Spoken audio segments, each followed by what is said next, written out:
ನಿಮ್ಮದು ವೇದ ಮಂತ್ರ. ಶ್ರೀ ಗುರುಭ್ಯೋ ನಮಃ. ಹರಿ ಓಂ.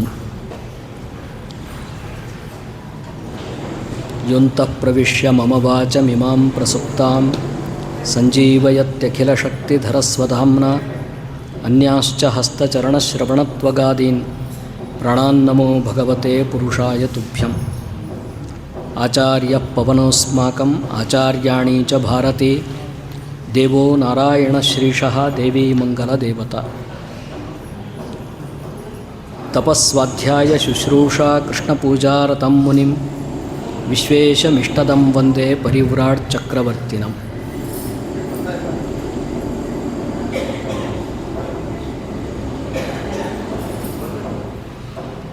ಈ ಶತಮಾನದ ಮಹಾತಪಸ್ವಿಗಳು ಮತ್ತು ಮಹಾಮಹಿಮರಾದಂತಹ ಪರಮಪೂಜ್ಯ ಪೇಜಾವರ ಮಠಾಧೀಶರಾಗಿದ್ದಂತಹ ಶ್ರೀ ಶ್ರೀ ವಿಶ್ವೇಶತೀರ್ಥ ಶ್ರೀಪಾದಂಗಳವರ 6ನೆಯ ಮಹಾಸಮಾರಾಧನೆಯನ್ನು ನಾವು ಅವರ ಸಂಸ್ಮರಣೆಯ ಪೂರ್ವಕವಾಗಿ ನಡೆಸ್ತಾ ಇದ್ದೇವೆ. ಪರಮಪೂಜ್ಯ ಶ್ರೀಪಾದಂಗಳವರ ಬಗ್ಗೆ ಆಸ್ತಿಕ ಬಂಧುಗಳಿಗೆ ಹೇಳಬೇಕಾದ್ದೇನೂ ಇಲ್ಲ. ನೀವೆಲ್ಲ ಅವರ ಮಹಿಮೆಗಳನ್ನು, ಅವರ ಸಾಮಾಜಿಕ ಕಾರ್ಯಗಳನ್ನು, ಹಿಂದೂ ಧರ್ಮಕ್ಕಾಗಿ, ಬ್ರಾಹ್ಮಣ ಸಮಾಜಕ್ಕಾಗಿ, ಮಾಧ್ವ ಸಮಾಜಕ್ಕಾಗಿ ಅವರು ಶ್ರಮಿಸಿದ್ದು ನಿಮಗೆಲ್ಲ ಗೊತ್ತಿರುವಂತಹ ವಿಷಯ. ನಾವೆಲ್ಲ ಶ್ರದ್ಧೆಯಿಂದ ಗುರುಗಳ ಸಂಸ್ಮರಣೆಯನ್ನು ಮಾಡೋದರಿಂದಾಗಿ ನಮ್ಮ ಕಷ್ಟಗಳು, ನಮ್ಮ ಸಮಸ್ಯೆಗಳೆಲ್ಲವೂ ಕೂಡ ಪರಿಹಾರವಾಗೋದರಲ್ಲಿ ಸಂದೇಹವೇ ಇಲ್ಲ. ಸುಮಾರು 80 ವರ್ಷಗಳ ತಪಸ್ಸು ಅವರದ್ದು. ಆ 80 ವರ್ಷಗಳಲ್ಲಿ ಒಂದು ಕ್ಷಣವೂ ಒಂದು ದಿನವನ್ನೂ ಕೂಡ ವ್ಯರ್ಥ ಮಾಡದೇನೆ ಸಮಾಜಕ್ಕಾಗಿ, ಧರ್ಮಕ್ಕಾಗಿ, ಶಾಸ್ತ್ರಕ್ಕಾಗಿ ತಮ್ಮ ಜೀವನವನ್ನೇ ಮುಡಿಪಿಟ್ಟಂತಹ ಮಹಾನುಭಾವರು ಸ್ವಾಮಿಗಳು. ಭಾರತ ದೇಶದಲ್ಲಿ ಅವರು ಸುತ್ತದೇ ಇರುವಂತಹ ಹಳ್ಳಿಯೇ ಇಲ್ಲ. ಹಳ್ಳಿ ಅಂತ ನಾನು ಹೇಳ್ತಾ ಇದ್ದೇನೆ, ಗ್ರಾಮ. ಪ್ರತಿಯೊಂದು ಗ್ರಾಮಕ್ಕೆ, ಎಲ್ಲ ನಗರಗಳಿಗೆ ಅನವರತ ಸಂಚಾರ ಮಾಡಿದಂತಹ ಮಹಾಸ್ವಾಮಿಗಳು. ಪ್ರಾಯ ಅವರು ಸಂಚಾರ ಮಾಡಿದಂತಹ ಒಟ್ಟು ಸಂಖ್ಯೆಯನ್ನು ಕಿಲೋಮೀಟರ್ಗಳಲ್ಲಿ ಏನಾದರೂ ರೆಕಾರ್ಡ್ ಮಾಡಿದರೆ ಅದು ಗಿನ್ನಿಸ್ ದಾಖಲೆ ಆಗ್ತಿತ್ತು. ತಿರುಗಾಡೋದು ಅಂತಂದರೆ ವಿಮಾನದಲ್ಲಿ ಅಲ್ಲ, ವಿಮಾನದಲ್ಲಿ ಇತ್ತೀಚೆಗೆ ಆರಂಭ ಮಾಡಿದ್ದವರು. ಅವರ ಜೀವನದ ಮುಕ್ಕಾಲು ವಾಸಿ ಸಣ್ಣ ಅಂಬಾಸಡರ್ ಕಾರು, ಮೆಟಡೋರ್ ಅಂತಹ ವಾಹನಗಳು, ಅದರಲ್ಲಿ ಅವರು ಸುತ್ತಾಡಿದ್ದು. ಹಗಲು ರಾತ್ರಿ ಅವರು ದೇಶ ಸಂಚಾರವನ್ನು ಮಾಡಿ ಉದ್ಧಾರ ಮಾಡಿದಂತಹ ಮಹಾನುಭಾವರು. ಸ್ವಾಮಿಗಳು, ಸನ್ಯಾಸಿಗಳು ಅಂತಂದರೆ ಸಮಾಜವನ್ನು ಬಿಟ್ಟು ಸಮಾಜದಿಂದ ದೂರವಾಗಿ ಸಾಧನೆ ಮಾಡಿಕೊಳ್ಳುವಂತಹ ಸ್ವಾಮಿಗಳು. ಆದರೆ ಪೇಜಾವರ ಸ್ವಾಮಿಗಳು ಹೇಳ್ತಾ ಇದ್ದರು, ನಾವು ಸಮಾಜವನ್ನು ಬಿಟ್ಟ ಸ್ವಾಮಿಗಳಲ್ಲ, ಸಮಾಜವೆಂಬ ಸಮುದ್ರದಲ್ಲಿ ಇದ್ದುಕೊಂಡು ಮೀನಿನ ಹಾಗೆ ಆ ಸಮಾಜವನ್ನು ಶುದ್ಧಗೊಳಿಸುವ ಸ್ವಾಮಿಗಳು ನಾವು ಅಂತ. ಹೀಗೆ ಅಂತಹ ಮಹಾಸ್ವಾಮಿಗಳ 6ನೆಯ ಮಹಾಸಮಾರಾಧನೆಯನ್ನು ನಾವು ಇವತ್ತು ಆಚರಣೆ ಮಾಡ್ತಾ ಇದ್ದೇವೆ. ಸ್ವಾಮಿಗಳಿಗೆ ಬಹಳಷ್ಟು ಪ್ರಿಯವಾದದ್ದು ಶಾಸ್ತ್ರಾರ್ಥ ವಿಚಾರ. ಅನವರತ ಒಂದು ದಿವಸವೂ ಕೂಡ ಬಿಡದೇನೆ ಸುಧಾ ಪಾಠವನ್ನು ವಿದ್ಯಾರ್ಥಿಗಳಿಗೆ ಮಾಡಿ, ಪ್ರತಿನಿತ್ಯವೂ ಕೂಡ ಪ್ರವಚನದಲ್ಲಿ ಒಂದು ದಿವಸಕ್ಕೆ ಒಂದು ಪ್ರವಚನ ಅಲ್ಲ, 10 ಪ್ರವಚನಗಳು ನಡೀತಾ ಇತ್ತು ಬೇರೆ ಬೇರೆ ಸ್ಥಳಗಳಲ್ಲಿ. ಅದು ಕೂಡ ಸಮಾಜದ ಜನರ ಯೋಗ್ಯತೆಗೆ ತಕ್ಕಂತೆ ಅವರ ಪ್ರವಚನಗಳು ಇರ್ತಾಯಿತ್ತು. ಅದು ವಿಶೇಷ. ಬಹಳ ವಿದ್ವತ್ತಿನ ಮನುಷ್ಯರು ಆಗಿದ್ದರೂ ಕೂಡ ಅವರ ಶಾಸ್ತ್ರದಲ್ಲಿ ಅವರ ಪಾಂಡಿತ್ಯವನ್ನು ಮೀರಿಸಲಿಕ್ಕೆ ಭಾರತದಲ್ಲಿ ಯಾರಿಗೂ ಸಾಧ್ಯ ಇರಲಿಲ್ಲ. ಯಾವುದೋ ಕೆಲಸದಲ್ಲಿ ಆಸಕ್ತರಾಗಿದ್ದರೂ ಕೂಡ ಶಾಸ್ತ್ರಾರ್ಥ ವಾಕ್ಯಾರ್ಥ ಗೋಷ್ಠಿಗಳು ಆಗ್ತಾ ಇದೆ ಅಂತಂದರೆ ಮಧ್ಯದಲ್ಲಿ ಬಂದು ಅಲ್ಲಿ ಪ್ರತಿವಾದಿಗಳನ್ನು ಕಟ್ಟಿ ಹಾಕುವಂತಹ ಒಂದು ದೊಡ್ಡ ಬುದ್ಧಿಮತ್ತೆ ಅವರದ್ದು. ಅಂತಹ ಶಾಸ್ತ್ರಗಳ ಸಾಧನೆಯನ್ನು ಮಾಡಿದಂತಹ ಸ್ವಾಮಿಗಳಿಗೆ ಶಾಸ್ತ್ರಾರ್ಥ ವಿಚಾರ ಅಂತಂದರೆ ಬಹಳ ಇಷ್ಟ. ಹಾಗಾಗಿ ಪ್ರಹ್ಲಾದಾಚಾರ್ಯ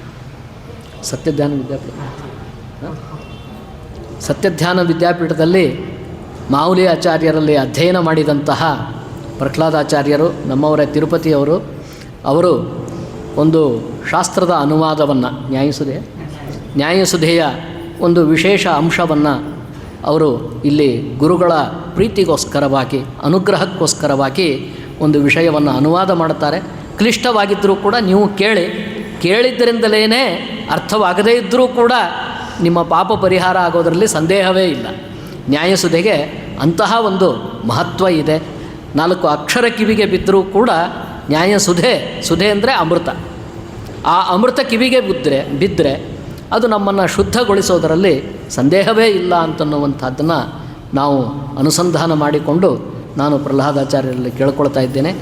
ಒಂದು 10-15 ನಿಮಿಷ ಅವರು ಶ್ರೀಮನ್ ನ್ಯಾಯಸುಧೆಯ ಅನುವಾದವನ್ನು ಮಾಡಬೇಕು ಅಂತ ಕೇಳ್ಕೊಂಡು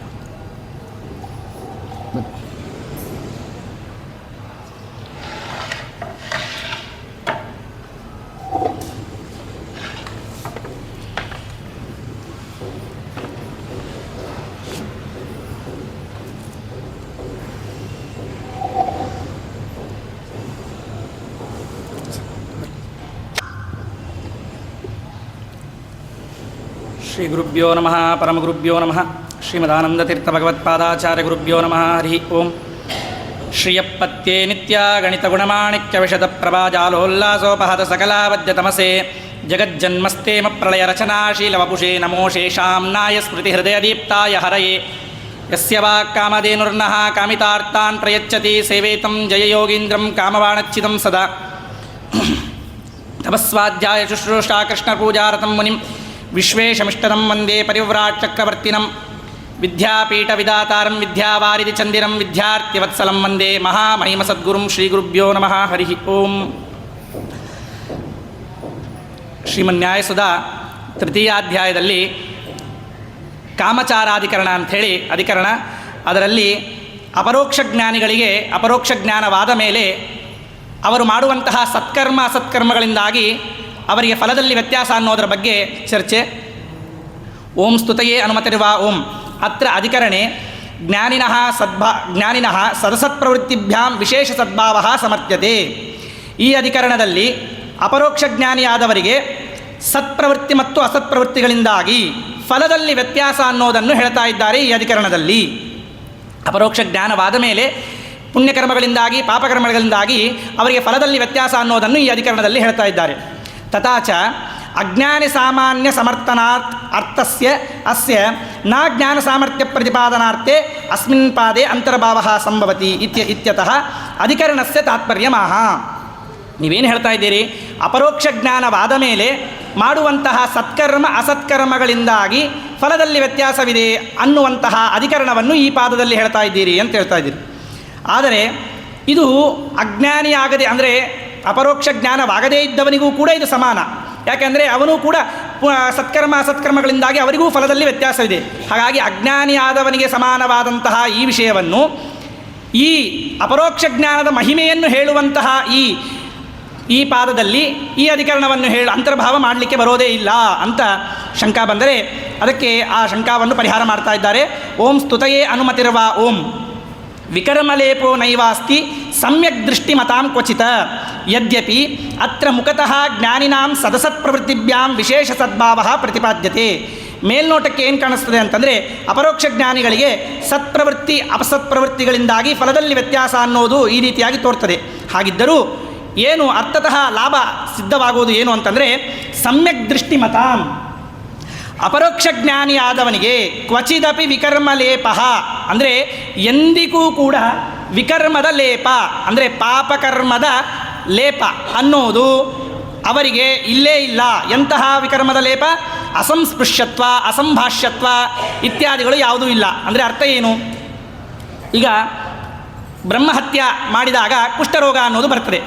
ಆ ಕುಷ್ಠರೋಗ ಬಂದಾಗ ಅವರನ್ನು ಯಾರು ಮುಟ್ಟಬಾರದು, ಅವರ ಜೊತೆ ಯಾರು ಮಾತನಾಡಿಸಬಾರ್ದು ಅನ್ನುವಂಥದ್ದೆಲ್ಲವೂ ಇದೆ.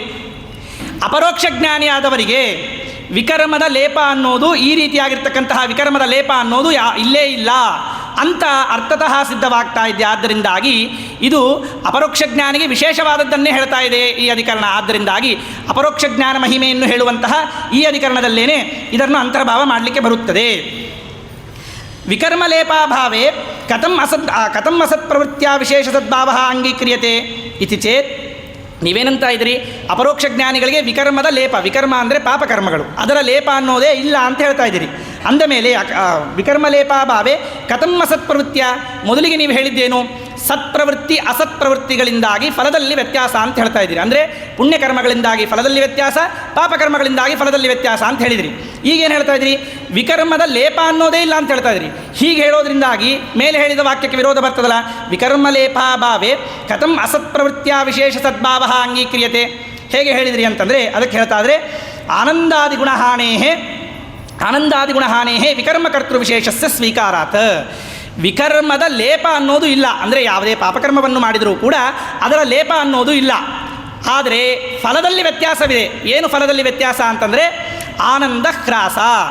ಅಂದರೆ ಅಪರೋಕ್ಷ ಜ್ಞಾನಿ ಆದವರು ಅವರು ಅಪರೋಕ್ಷ ಜ್ಞಾನಾನಂತರದಲ್ಲಿ ಏನಾದರೂ ಪಾಪಕರ್ಮವನ್ನು ವಿಕರ್ಮವನ್ನು ಮಾಡಿದರು ಅಂತಾದರೆ ಅವರಿಗೆ ಮೋಕ್ಷದಲ್ಲಿ ಎಷ್ಟು ಆನಂದವಾಗಬೇಕಲ್ಲ, ಆನಂದದ ಹ್ರಾಸ ಅನ್ನೋದು ಆಗುತ್ತದೆ ಅಂಥೇಳಿ ಈ ಅಧಿಕರಣದಲ್ಲಿ ಹೇಳ್ತಾ ಇದ್ದಾರೆ.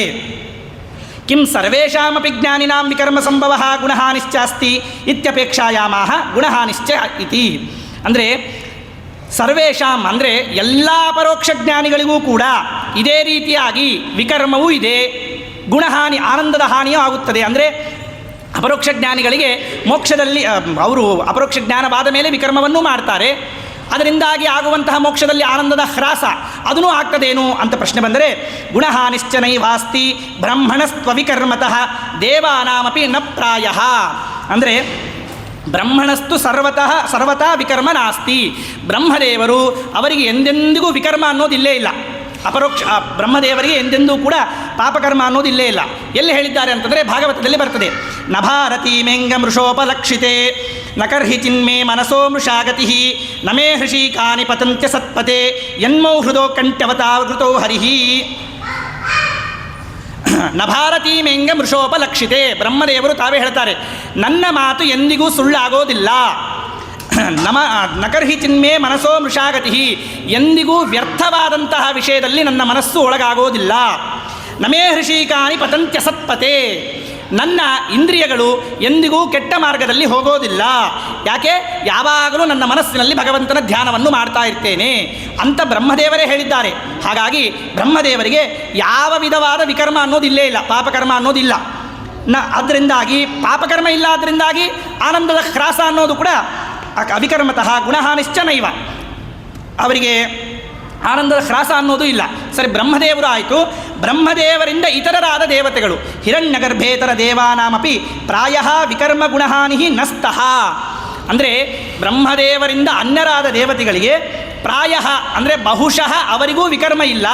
ವಿಕರ್ಮ ಇಲ್ಲ, ಅದರಿಂದಾಗಿ ವಿಕರ್ಮ ನಿಮಿತ್ತಕವಾಗಿ ಬರುವಂತಹ ಆನಂದ ಹ್ರಾಸ ಅದು ಕೂಡ ಇಲ್ಲ. ಈಷದ್ ವಿಕರ್ಮ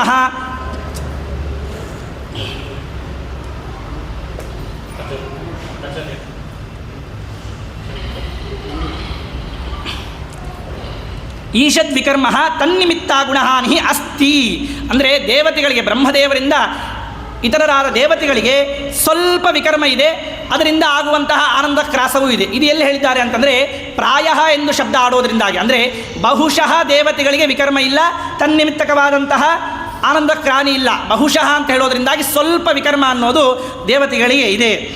ಯದಿ ದೇವಾನಾಂ ವಿಕರ್ಮ ಸಂಭವತಿ ತೇನ ಚ ಆನಂದಾದಿಗುಣಹಾನಿ ಸ್ಯಾತ್ ತದಾ ಅಯಂ ಅಸ್ಮತ್ ಏತಾವತಾ ನ್ಯೂನಃ ಅಸ್ಮತ್ ಏತಾವತಾ ಅಧಿಕಃ ಅನೇನ ಸಮಾನಃ ಇತಿ ಶಾಸ್ತ್ರನಿಯಮಃ ಬಜ್ಜೇತ. ಅಂದರೆ ಒಂದು ವೇಳೆ ದೇವತೆಗಳಿಗೆ ವಿಕರ್ಮ ಅನ್ನೋದು ಇದ್ದರೆ, ಅಂದರೆ ಪಾಪಕರ್ಮ ಅನ್ನೋದು ಸ್ವಲ್ಪ ಮಾಡಿದ್ರು ಅಂತಾದರೆ ಅದರಿಂದ ಏನಾಗ್ತದೆ ಅಂತಂದರೆ ಅದರಿಂದ ಅವರಿಗೆ ಆನಂದದ ಹಾನಿ ಅನ್ನೋದು ಆಗುತ್ತದೆ. ಒಂದು ವೇಳೆ ಹಾಗೆ ಆನಂದದ ಹಾನಿ ಅನ್ನೋದು ಆಗಿಬಿಟ್ಟರೆ ಆಗ ಶಾಸ್ತ್ರದಲ್ಲಿ ತಾರತಮ್ಯದ ನಿಯಮ ಅನ್ನೋದೇ ಭಂಗವಾಗಬೇಕಾಗುತ್ತದೆ. ಯಾಕೆಂದರೆ ಶೇಷದೇವರು ಗರುಡದೇವರು ಇಬ್ಬರು ಸಮಾನ ಕಕ್ಷದವರು. ಒಂದು ವೇಳೆ ಗರುಡದೇವರು ಯಾವುದೋ ಒಂದು ಸಣ್ಣ ವಿಕರ್ಮವನ್ನು ಮಾಡೋದರಿಂದಾಗಿ ಅವರಿಗೆ ಮೋಕ್ಷದಲ್ಲಿ ಆಗುವಂತಹ ಆನಂದ ಅನ್ನೋದು ಹ್ರಾಸವಾಯಿತು ಅಂತಾದರೆ ಆಗ ಶೇಷದೇವರಿಗೆ ಎಷ್ಟು ಆನಂದ ಇರಬೇಕೋ ಅಷ್ಟು ಆನಂದ ಇತ್ತು, ಗರುಡದೇವರಿಗೆ ಮಾತ್ರ ಕಡಿಮೆ ಆಯಿತು. ಆಗ ಅವರಿಬ್ಬರು ಸಮಾನರು ಎಂದು ಆಗಲಿಲ್ಲ. ಆದ್ದರಿಂದಾಗಿ ಆ ಸಮಾನತ್ವ ಎನ್ನುವಂತಹ ಶಾಸ್ತ್ರ ನಿಯಮ ಭಂಗವಾಗಬೇಕಾಗುತ್ತದೆ. ಅದೇ ರೀತಿಯಾಗಿ ಇವರು ಉತ್ತಮರು, ಇವರು ಅಧಮ ದೇವತೆಗಳು ಅಂತನ್ನುವಂತಹ ಶಾಸ್ತ್ರದ ಭಂಗವೂ ಆಗಬೇಕಾಗುತ್ತದೆ. ಉದಾಹರಣೆಗೆ ಇಂದ್ರದೇವರು ಅವರು ಎಷ್ಟು ಉತ್ತಮವಾದಂತಹ ಯಾರೋ ಒಬ್ಬ ದೇವತೆಗೆ ಅವರಿಗೆ ಎಷ್ಟು ಪುಣ್ಯ ಅವರು ಎಷ್ಟು ಆನಂದವಾಗಬೇಕಾಗಿತ್ತೋ ಅವರು ಪಾಪಕರ್ಮವನ್ನು ಮಾಡಿ ಅದಕ್ಕಿಂತಲೂ ಸ್ವಲ್ಪ ಕಡಿಮೆಯಾದಂತಹ ಆನಂದವನ್ನು ಅನುಭವಿಸಿದರು. ಅದೇ ಅಧಮ ದೇವತೆ ಯಾವ ಪಾಪಕರ್ಮವನ್ನು ಮಾಡದೇನೆ ಅವರು ಎಷ್ಟು ಆನಂದವನ್ನು ಅನುಭವಿಸಬೇಕೋ ಅಷ್ಟು ಆನಂದವನ್ನು ಅನುಭವಿಸಿದರು. ಹಾಗಾದರೆ ಇವರು ಉತ್ತಮರು, ಇವರು ಅಧಮರು ಎನ್ನುವಂತಹ ಏನು ಶಾಸ್ತ್ರದಲ್ಲಿ ತಾರತಮ್ಯ ಇತ್ತೋ ಆ ತಾರತಮ್ಯ ಭಂಗವಾಗಬೇಕಾಗುತ್ತದೆ. ತಾರತಮ್ಯ ಭಂಗವಾಯಿತು ಆದರೆ ಆಗ ಶಾಸ್ತ್ರಕ್ಕೆ ಅಪ್ರಾಮಾಣ್ಯ ಅನ್ನೋದು ಬರಬೇಕಾಗುತ್ತದೆ. ನಚ ತದೈವ ಪ್ರತಿಯೋಗಿ ಪರಂಪರಾ ವಿಕೃತಿ ಪ್ರಮಾಣವತಿ ಇತ್ಯತಃ ಕ್ಲುಪ್ತಸ್ಯ ಇತಿ. ಇಲ್ಲಿ ಒಬ್ಬ ದೇವತೆ, ಯಾರೋ ಒಬ್ಬ ಉತ್ತಮ ದೇವತೆ, ಅವರು ತಪ್ಪನ್ನು ವಿಕರ್ಮವನ್ನು ಮಾಡಿದ್ದಾರೆ, ಅದರಿಂದ ಅವರಿಗೆ ಆನಂದ ಹಾನಿ ಆಯಿತು. ಅದೇ ರೀತಿಯಾಗಿ ಎಲ್ಲ ದೇವತೆಗಳು ವಿಕರ್ಮವನ್ನು ಮಾಡ್ತಾರೆ, ಅವರಿಗೂ ಆನಂದ ಹಾನಿ ಆಗ್ತದೆ. ಹಾಗಾಗಿ ಮತ್ತೆ ಶಾಸ್ತ್ರದ ನಿಯಮ ಅನ್ನೋದು ಭಂಗವಾಗೋದಿಲ್ಲ. ಅವರು ಉತ್ತಮ, ಇವರು ಅಧಮ ಅನ್ನೋದು ಹಾಗೆ ಇರ್ತದೆ ಅಂತಂದರೆ ಆ ರೀತಿಯಾಗಿ ಯಾವ ಪ್ರಮಾಣವೂ ಇಲ್ಲ. ಕ್ಲುಪ್ತಸ್ಯ ತು ಕಥಂಚನ ಯಸ್ಯ ದೇವಸ್ಯ ಯಾವದ್ಗುಣತ್ವಂ ಕ್ಲುಪ್ತಂ ತಸ್ಯ ತು ಕಥಂಚನ ಕೇನಾಪಿ ವಿಕರ್ಮಣ ಹಾನಿ ನ ಭವತಿ. ಏನು ಪ್ರಶ್ನೆ ಬಂದಿತ್ತು? ದೇವತೆಗಳಲ್ಲಿ ಅಧಮರು ಉತ್ತಮ ದೇವತೆಗಳಂತಿರ್ತಾರೆ. ಉತ್ತಮ ದೇವತೆಗಳು ಯಾವುದಾದ್ರೂ ವಿಕರ್ಮವನ್ನು ಮಾಡಿದ್ರು ಅಂತಾದರೆ ಅವರಿಗೆ ಆನಂದ ಹಾನಿ ಅನ್ನೋದು ಆಗ್ತದೆ. ಆಗ ಅಧಮ ದೇವತೆಗಳು ಯಾವ ಪಾಪವನ್ನು ಮಾಡಲಿಲ್ಲ, ಯಾವ ವಿಕರ್ಮವನ್ನು ಮಾಡಲಿಲ್ಲ, ಅವ್ರಿಗೆ ಎಷ್ಟು ಆನಂದವಾಗಬೇಕೋ ಅಷ್ಟು ಆನಂದ ಆಯಿತು. ಆಗ ಇವರು ಉತ್ತಮರಂತಾಗ್ತಾರೆ, ಇವರು ಅಧಮರಂತಾಗ್ತಾರೆ. ಹಾಗಾಗಿ ಶಾಸ್ತ್ರಕ್ಕೆ ಅಪ್ರಾಮಾಣ್ಯ ಅಂತ ಹೇಳಿದರು. ಅದಕ್ಕೆ ಉತ್ತರವನ್ನು ಕೊಡ್ತಾ ಇದ್ದಾರೆ. ಯಸ್ಯ ದೇವಸ್ಯ ಯಾವದ್ಗುಣತ್ವಂ ಕ್ಲುಪ್ತಂ ತಸ್ಯ ತು ಕಥಂಚನ ಕೇನಾಪಿ ವಿಕರ್ಮಣ ಹಾನಿ ನ ಭವತಿ. ಯಾವ ದೇವತೆಗೆ ಎಷ್ಟು ಆನಂದ ಅನ್ನೋದು ಇದು ಕ್ಲುಪ್ತವಾಗಿದೆಯೋ, ಕ್ಲುಪ್ತ ಅನ್ನುವಂತಹ ಶಬ್ದಕ್ಕೆ ಶಾಸ್ತ್ರದಲ್ಲಿ ಅರ್ಥ ಏನು ಅಂತಂದರೆ ನಿಶ್ಚಿತ ಅಂತ ಅರ್ಥ. ಎಲ್ಲ ಒಬ್ಬೊಬ್ಬ ದೇವತೆಗೆ ಒಂದೊಂದು ಇಷ್ಟು ಆನಂದ ಅಂತ ಅನ್ನೋದು ನಿಶ್ಚಿತವಾಗಿರ್ತದೆ. ಆ ನಿಶ್ಚಿತವಾದಂತಹ ಆನಂದ ಅನ್ನೋದು ಎಷ್ಟೇ ಪಾಪಕರ್ಮವನ್ನು ಮಾಡಿದರೂ ಕೂಡ ಕ್ಲುಪ್ತವಾದಂತಹ ನಿಯಮೇನ ಇರುವಂತಹ ಆನಂದ ಅನ್ನೋದು ಹಾನಿ ಆಗೋದೇ ಇಲ್ಲ. ಮತ್ತು ಹಾಗಾದರೆ ದೇವಾನಾಂ ವಿಕರ್ಮಣ ಈಷದ್ಗುಣಹಾನಿ ಭವತಿ ಇತ್ಯಸ್ಯ ಕೋ ಅರ್ಥ. ಹಾಗಾದರೆ ದೇವತೆಗಳು ವಿಕರ್ಮವನ್ನು ಮಾಡಿದರೆ ಆ ವಿಕರ್ಮದಿಂದಾಗಿ ಮೋಕ್ಷದಲ್ಲಿ ಆನಂದ ಹಾನಿ ಆಗ್ತದೆ ಅಂತ ಹೇಳಿದಿರಲ್ಲ, ಅದಕ್ಕೆ ಅರ್ಥ ಏನು ಅಂತಂದರೆ ಪ್ರಾಪ್ತ ಕ್ರಾಸೋ ಭವೇತ್ ಕ್ವಾಪಿ ಮಹತಾತು ವಿಕರ್ಮಣ ದೇವಾನಾಂ ಅಲ್ಪೇನ ವಿಕರ್ಮಣ ನ ಕಿಂಚಿತ್ ವಿಹೀಯತೆ. ಅಂದರೆ ದೇವತೆಗಳು ಸಣ್ಣದಾದಂತಹ ಯಾವುದಾದ್ರೂ ವಿಕರ್ಮವನ್ನು ಮಾಡಿದರು ಅಂತಾದರೆ ಅದರಿಂದ ಅವರಿಗೇನೂ ನಷ್ಟವಾಗೋದಿಲ್ಲ, ಯಾವ ರೀತಿಯಾಗಿರ್ತಕ್ಕಂಥ ಆನಂದ ಹ್ರಾಸವಾಗೋದಿಲ್ಲ. ಕ್ವಾಪಿ ಪ್ರಾಪ್ತೇನ ಮಹತಾತು ವಿಕರ್ಮಣ ಪ್ರಾಪ್ತಸ್ಯೈವ ಗುಣಃಕ್ರಾಸ ಭವತಿ. ಒಂದು ವೇಳೆ ದೊಡ್ಡದಾದ ವಿಕರ್ಮವನ್ನು ಯಾವುದಾದ್ರೂ ಮಾಡಿದ್ದರೆ ಆಗ ಅವರಿಗೆ ಆನಂದ ಕ್ರಾಸ ಅನ್ನೋದು ಆಗುತ್ತದೆ.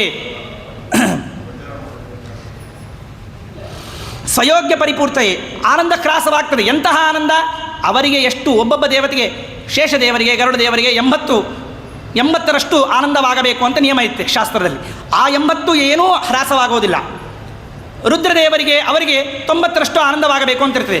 ಆ 90ರಲ್ಲಿ 1% ಕಡಿಮೆ ಆಗೋದಿಲ್ಲ. ಮತ್ತು ಹಾಗಾದರೆ ವಿಕರ್ಮವನ್ನು ಮಾಡಿರ್ತಾರೆ, ಆ ವಿಕರ್ಮದಿಂದ ಆನಂದ ಹ್ರಾಸವಾಗ್ತದೆ ಅಂತ ಶಾಸ್ತ್ರದಲ್ಲಿ ಹೇಳಿದಾರಲ್ಲ ಅಂತಂದರೆ ಅದು ಎಂತಹ ಆನಂದ ಅಂತಂದರೆ ಸ್ವಯೋಗ್ಯ ಪರಿಪೂರ್ತಯೇ ಯಾವತ್ ಸಾಧನಂ ಅನುಷ್ಠೇಯಂ ತತಃ ಅತಿರಿಕ್ತೇನ ಸಾಧನೇನ ಅನುಷ್ಠಿತೇನ ಯದ್ ಆನಂದಾಧಿಕಂ ಪ್ರಸಕ್ತಂ ತಸ್ಯಾಭಾವ ಭವೇತ್. ಅಂದರೆ ಯಾರು ಈಗ ಒಬ್ಬ ವ್ಯಕ್ತಿಗೆ ಅವನ ಯೋಗ್ಯತಾನುಸಾರವಾಗಿ ಸಾಧನೆ ಮಾಡಿಕೊಳ್ಳಬೇಕು ಅಂತಿರ್ತದೆ.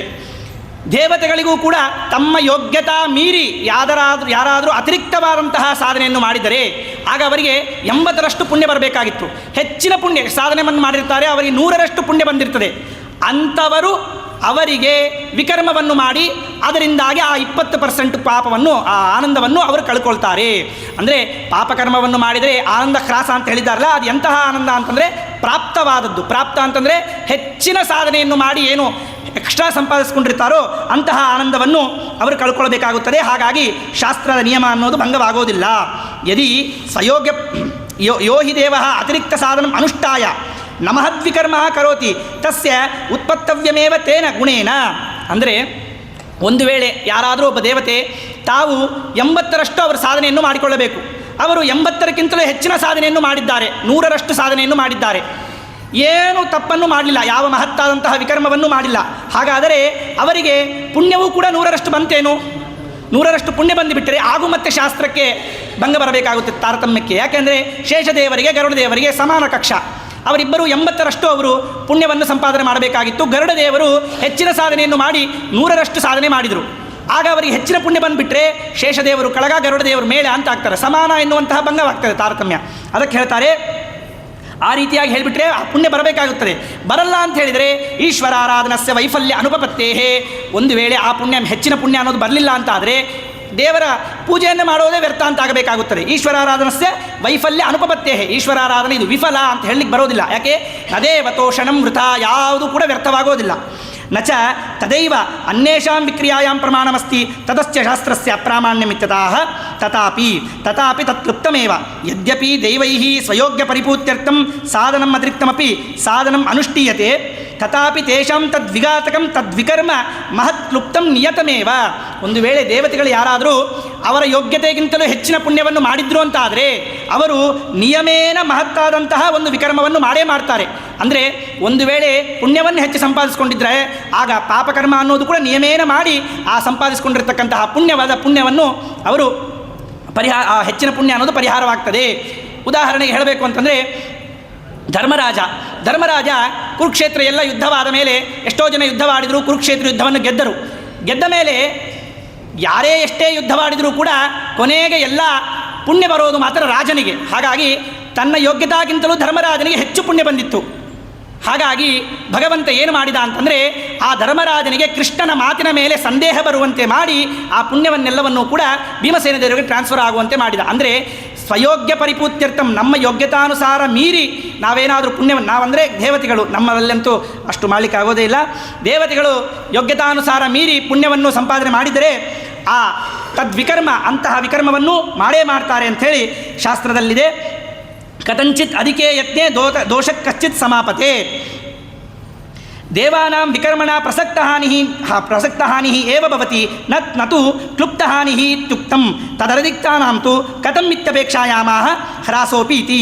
ಆಯಿತು, ದೇವತೆಗಳಿಗೆ ವಿಕರ್ಮವನ್ನು ಮಾಡಿದರೆ ಆಗ ಪ್ರಸಕ್ತವಾದದ್ದು, ಅಂದರೆ ಹೆಚ್ಚಿನ ಪುಣ್ಯ ಸಂಪಾದನೆ ಮಾಡ್ಕೊಂಡಿದ್ರೆ ಏನು ಪುಣ್ಯ ಇತ್ತೋ ಆ ಪುಣ್ಯ ನಾಶವಾಗ್ತದೆ ಅಂತ ಹೇಳ್ತಾ ಇದ್ದೀರಿ.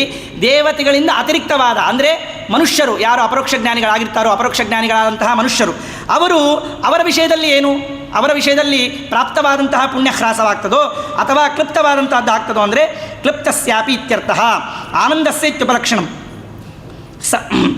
ಅವರಿಗೆ ಪ್ರಾಪ್ತವಾದದ್ದು ಕೂಡ ಹ್ರಾಸವಾಗ್ತದೆ. ಯಾಕೆ ಅಂತಂದರೆ ಸಾಚ ಈಶ್ವರ ಇಚ್ಛಾದೀನ ಪ್ರಕೃತ್ಯಾಧ್ಯಾವರಣ ಅನಪಾತಸ್ತತ್ವಾತ್ ವಿಕರ್ಮಸು ಅಧಿಕಂ ನಿರ್ಧಾರಯನ್ನಾಹ ವಿಶೇಷೇಣ ಇತಿ. ಅಂದರೆ ಮನುಷ್ಯರಲ್ಲಿ ಯಾರು ಅಪರೋಕ್ಷ ಜ್ಞಾನಿಗಳಾಗಿರ್ತಕ್ಕಂತಹ ಮನುಷ್ಯರಿರ್ತಾರೋ ಅವರಿಗೆ ಪ್ರಾಪ್ತವಾದಂತಹ ಪುಣ್ಯವೂ ಕೂಡ ಹ್ರಾಸವಾಗ್ತದೆ. ಪುಣ್ಯ ಹ್ರಾಸವಾಗ್ತದೆ. ಅದು ಯಾಕೆ ಹಾಗೆ, ಅದು ಯಾವ ರೀತಿಯಾಗಿ ಆಗ್ತದೆ ಅಂತಂದರೆ ಎಲ್ಲವೂ ಕೂಡ ಭಗವಂತನ ಇಚ್ಛಾ ಅಧೀನವಾಗಿರುತ್ತದೆ. ಭಗವಂತನು ಇಚ್ಛಾ ಮಾಡ್ತಾನೆ. ಆವರಣ ಅನ್ನೋದು ನಮಗೆಷ್ಟು ಆನಂದವಾಗಬೇಕಾಗಿತ್ತೋ ಪ್ರಾಪ್ತವಾದದ್ದು, ಕ್ಲುಪ್ತವಾದದ್ದು, ಭಗವಂತ ಅದಕ್ಕೆ ಆವರಣ ಅನ್ನೋದು ಹಾಕಿಬಿಡ್ತಾನೆ. ಆಗ ಮನುಷ್ಯರಿಗೆ ಆ ಆನಂದ ಅನ್ನೋದು ಕೂಡ ಹ್ರಾಸವಾಗ್ತದೆ. ಓಂ ಕಾಮಕಾರೇಣ ಚೇಕೆ ಓಂ ಅತ್ರ ಅಧಿಕರಣೆ ಕಾಮಕಾರೇಣ ಚೇಕೆ ಇತಿ ಸೂತ್ರೇಣ ಜ್ಞಾನೋತ್ತರಕಾಲಂ ತು ಕೃತೇನ ವಿಕರ್ಮಣ ಜ್ಞಾನಿನಃ ಲೇಪಾಭಾವಃ ಅಭಿಧೀಯತೆ ತಥಾ ಉಪಮರ್ದಂಚ ಇತಿ ಸೂತ್ರೇಣ ಜ್ಞಾನಾತ್ ಪೂರ್ವೇಷಾಂ ಕರ್ಮಣಾಂ ಜ್ಞಾನೇನ ವಿನೇಶಃ ಏತದುಪಯಂ ಚತುರ್ಥಾಧ್ಯಾಯೇ ತದಧಿಗಮ ಉತ್ತರ ಪೂರ್ವ ಆಗಾಯೋಃ ಅಶ್ಲೇಷ ವಿನಾಶೋ ಇತಿ ಸೂತ್ರೇಣ ಉಚ್ಯತೆ. ಈ ಅಧಿಕರಣದಲ್ಲಿ ಕಾಮಕಾರೇಣಚ ಎನ್ನುವಂತಹ ಅಧಿಕರಣದಲ್ಲಿ ಅಪರೋಕ್ಷ ಜ್ಞಾನವಾದ ಮೇಲೆ ಏನು ವಿಕರ್ಮವನ್ನು ಮಾಡಿರ್ತಾರೋ ಅಂಥವರಿಗೆ ಆ ವಿಕರ್ಮದಿಂದಾಗಿ ಲೇಪವಾಗೋದಿಲ್ಲ ಅಂತ ಹೇಳ್ತಾ ಇದ್ದಾರೆ ಕಾಮಕಾರೇಣ ಚೇಕೆ ಎನ್ನುವಂತಹ ಸೂತ್ರದಲ್ಲಿ. ಅದೇ ರೀತಿಯಾಗಿ ಉಪಮರ್ದಂಚ ಎನ್ನುವಂತಹ ಸೂತ್ರದಲ್ಲಿ ಜ್ಞಾನಾತ್ ಪೂರ್ವೇಶಾಂ ಅಪರೋಕ್ಷ ಜ್ಞಾನವಾಗೋಕ್ಕಿಂತಲೂ ಪೂರ್ವದಲ್ಲಿ ಯಾವ ಕರ್ಮಗಳನ್ನು ಮಾಡಿರ್ತಾರೋ ಆ ಕರ್ಮಗಳು ಅಪರೋಕ್ಷ ಜ್ಞಾನದಿಂದಾಗಿ ನಾಶವಾಗ್ತವೆ ಅಂತ ಹೇಳ್ತಾ ಇದ್ದಾರೆ. ಇವೆರಡರನ್ನೂ ಕೂಡ ಚತುರ್ಥಾಧ್ಯಾಯದಲ್ಲಿ ತದಧಿಗಮ ಉತ್ತರ ಪೂರ್ವಾಗಯೋ ಅಶ್ಲೇಷ ವಿನಾಶೋ ಎನ್ನುವಂತಹ ಸೂತ್ರದಿಂದಾಗಿ ಹೇಳ್ತಾ ಇದ್ದಾರೆ. ತತ್ ಕಥಂ ನ ಪುನರುಕ್ತಿ ದೋಷ. ಹಾಗಾದರೆ ಆ ಚತುರ್ಥಾಧ್ಯಾಯದಿಂದಾಗಿ ಈ ಅಧಿಕರಣಗಳಿಗೆ ಪುನರುಕ್ತಿ ದೋಷ ಬರೋದಿಲ್ಲೇನು ಅಂತಂದರೆ ಆ ಪುನರುಕ್ತಿ ದೋಷವನ್ನು ಪರಿಹಾರ ಮಾಡ್ತಾ ಇದ್ದಾರೆ. ಓಂ ಕಾಮಕಾರೇಣ ಚೇಕೆ ಓಂ ಜ್ಞಾನೋತ್ತರಸ್ಯ ಪಾಪಸ್ಯ ಚತುರ್ಥೇ ಅಲೇಪಃ ಉಚ್ಯತೆ.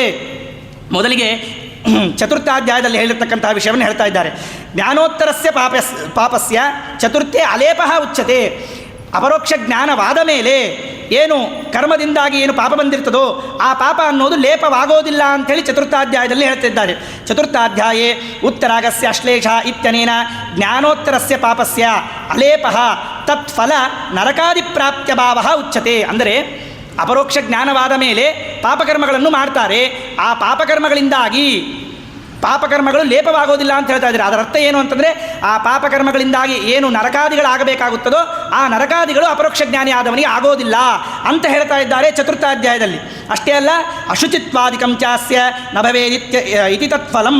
ಅಶುಚಿತ್ವ, ಅಸಂಭಾಷ್ಯತ್ವ ಇತ್ಯಾದಿಗಳು ಕೂಡ ಈ ಫಲಗಳು ಕೂಡ ಈ ಅಪರೋಕ್ಷ ಜ್ಞಾನಿ ಆದವನಿಗೆ ಆಗೋದಿಲ್ಲ ಅಂತ ಈ ರೀತಿಯಾಗಿ ಚತುರ್ಥಾಧ್ಯಾಯದಲ್ಲಿ ಹೇಳ್ತಾ ಇದ್ದಾರೆ. ಮತ್ತು ಕಾಮಕಾರೇಣ ಚೇಕೆ ಎನ್ನುವಂತಹ ಅಧಿಕರಣದಲ್ಲಿ ಏನು ಹೇಳ್ತಾ ಇದ್ದಾರೆ ಅಂತಂದರೆ ಅತ್ರ ಜ್ಞಾನಫಲಸ್ಯೈವ ಮುಕ್ತೇ ನಿಯತತಾ ಉಚ್ಯತೆ. ತೃತೀಯಾಧ್ಯಾಯೇ ಕಾಮಕಾರೇಣ ಚೇಕೆ ಇತ್ಯನೇನ ಜ್ಞಾನಫಲಸ್ಯ ಮುಕ್ತೇ ನಿಯತತಾ. ಈ ಕಾಮಕಾರೇಣ ಚೇಕೆ ಎನ್ನುವಂಥ ಸೂತ್ರ ಏನು ಹೇಳ್ತಾ ಇದೆ ಅಂತಂದರೆ ಅಪರೋಕ್ಷ ಜ್ಞಾನವಾದ ನಂತರ ಮಾಡಿರ್ತಕ್ಕಂತಹ ಪಾಪಕರ್ಮಗಳಿಂದಾಗಿ ಎಷ್ಟೇ ಪಾಪಕರ್ಮವನ್ನು ಮಾಡಿದರೂ ಕೂಡ ಮೋಕ್ಷ ಅನ್ನೋದು ನಿಯಮೇನೇ ಇದ್ದೇ ಇರ್ತದೆ ಹೊರತು ಅವರು ಚತುರ್ಥಾಧ್ಯಾಯದಲ್ಲಿ ಏನು ಹೇಳ್ತಾ ಇದ್ದಾರೆ, ಅವರಿಗೆ ನರಕಾದಿಗಳು ಆಗೋದಿಲ್ಲ ಅಂತ ಹೇಳ್ತಾ ಇದ್ದಾರೆ. ಈ ಕಾಮಕಾರೇಣ ಚೇಕೆ ಎನ್ನುವಂತಹ ಸೂತ್ರದಲ್ಲಿ ಮೋಕ್ಷ ಇವರಿಗೆ ನಿಯಮೇನ ಮೋಕ್ಷ ಇದೆ ಅಂತ ಹೇಳ್ತಾ ಇದ್ದಾರೆ. ಆದ್ದರಿಂದಾಗಿ ಪುನರುಕ್ತಿ ದೋಷ ಅನ್ನೋದು ಬರೋದಿಲ್ಲ ಅಂತ ಹೇಳ್ತಾ ನಾನು ಎರಡು ಮಾತುಗಳಲ್ಲೂ ಗುರುಗಳಲ್ಲಿ ಸಮರ್ಪಣೆ ಮಾಡ್ತಾ ಇದ್ದೇನೆ. ಅನೇನ ಭಾವ್ಯತ್ ಪುಣ್ಯಂ ಅವಾಪ್ನೋತು ಗುರುರ್ಮಮ. ಶ್ರೀಕೃಷ್ಣಾರ್ಪಣಮಸ್ತು.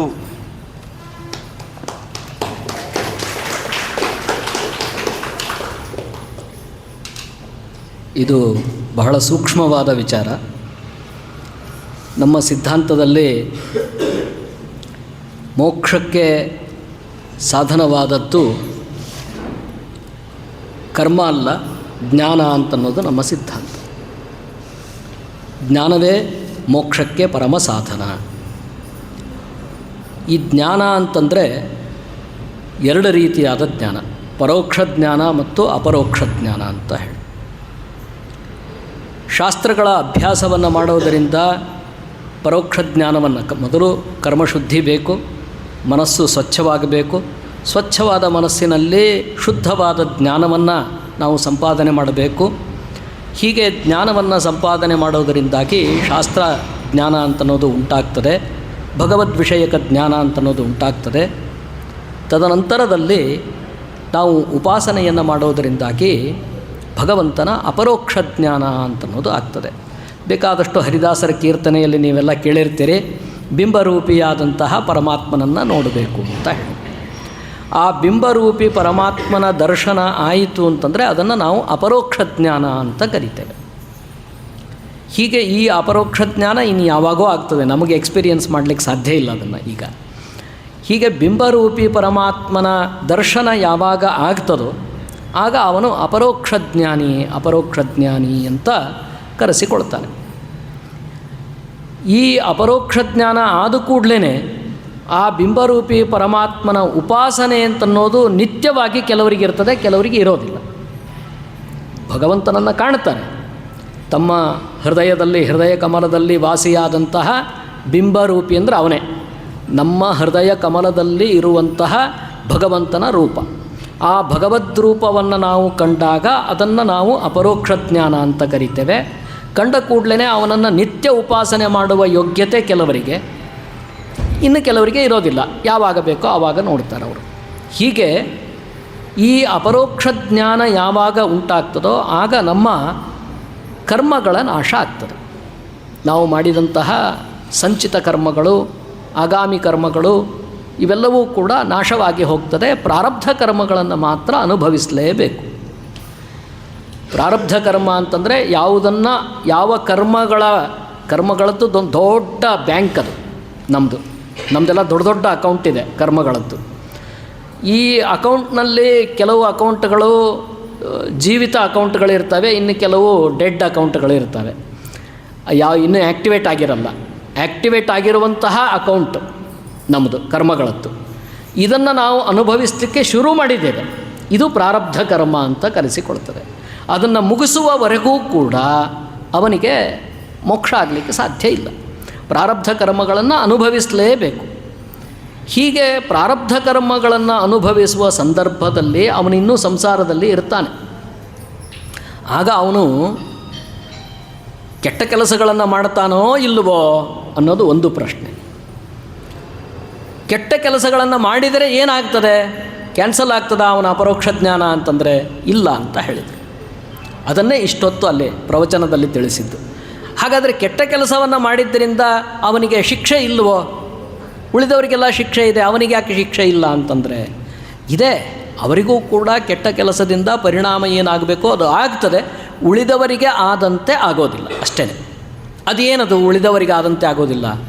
ನಮಗೆ ಉಳಿದವರಿಗೆ ಕೆಟ್ಟ ಕೆಲಸ ನಾವು ಮಾಡಿದರೆ ನರಕಕ್ಕೆ ಹೋಗಿ ಬೀಳುತ್ತೇವೆ, ಅಥವಾ ಇನ್ನೇನೋ ಆಗತ್ತೆ, ರೋಗ ಬರುತ್ತೋ, ಇನ್ನೇನೋ ಅನುಭವಿಸ್ತೇವೆ ನಾವು.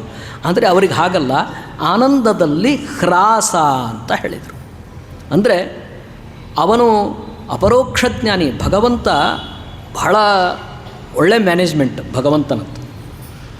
ಅಪರೋಕ್ಷ ಜ್ಞಾನದ ನಂತರದಲ್ಲೂ ಕೂಡ ಕೆಲವರು ತಮ್ಮ ಸಾಧನೆಯನ್ನು ಮಾಡ್ತಾ ಇರ್ತಾರೆ. ಕೆಲವೊಮ್ಮೆ ಯೋಗ್ಯತೆಯನ್ನು ಮೀರಿ ಅವರು ಸಾಧನೆಯನ್ನು ಮಾಡ್ತಾರೆ. ಹೀಗೆ ಯೋಗ್ಯತೆಯನ್ನು ಮೀರಿ ಸಾಧನೆ ಮಾಡಿದಾಗ ಹೆಚ್ಚಿನ ಆನಂದ ಕೊಡಬೇಕಾಗತ್ತಲ್ಲ ಅಂತಂದರೆ ಅದಕ್ಕೆ ಭಗವಂತ ಒಂಚೂರು ಕೆಟ್ಟ ಕೆಲಸ ಮಾಡಿಸ್ತಾನೆ ಅವ್ರ ಕಡೆಯಿಂದ. ಅದು ಭಗವದಿಚ್ಛೆ ಅದು. ಆದರೆ ಲೋಕದ ಉದ್ಧಾರಕ್ಕೋಸ್ಕರ ಅವರ ಕೆಲಸವೂ ಕೂಡ ಬಹಳ ಮುಖ್ಯವಾಗಿರ್ತದೆ. ಹಾಗಾಗಿ ಭಗವಂತ ಅವ್ರ ಕಡೆಯಿಂದ ಅವನು ಸುಮ್ಮನೆ ಮಜಾ ಮಾಡಲಿಕ್ಕೆ ಅಥವಾ ಏನೋ ಒಂದು ಮ್ಯಾಜಿಕ್ ಮಾಡಲಿಕ್ಕೆ ಮಾಡೋದಲ್ಲ, ಲೋಕದ ಉದ್ಧಾರಕ್ಕೋಸ್ಕರವಾಗಿ ಕೆಲವು ಕೆಲಸಗಳು. ಈಗ ನಾವು ಧರ್ಮರಾಯನನ್ನೇ ತಗೊಳ್ಬಹುದು. ದೃಷ್ಟಾಂತವನ್ನು ಹೇಳಿದರು.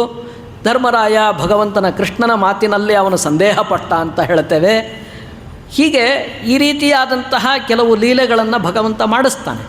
ಅದು ಅವರು ಅಧಿಕ ಪುಣ್ಯವನ್ನು ಸಂಪಾದನೆ ಮಾಡಿದಾಗ ಲೋಕಕ್ಕೋಸ್ಕರವೇ ಇದನ್ನು ತೋರಿಸೋದಕ್ಕೋಸ್ಕರ ಲೋಕದ ಹಿತದೃಷ್ಟಿಯಿಂದಲೇ ಭಗವಂತ ಅವರಿಂದ ಕೆಟ್ಟ ಕೆಲಸವನ್ನೂ ಮಾಡಿಸ್ತಾನೆ, ಅವರಿಗೆ ಆನಂದ ಹ್ರಾಸವನ್ನೂ ಮಾಡಿಸ್ತಾನೆ. ಈ ಆನಂದ ಹ್ರಾಸ ವೃದ್ಧಿ ಅಂತನ್ನೋದ್ರಲ್ಲೂ ಒಂದು ಮಜಾ ಇದೆ.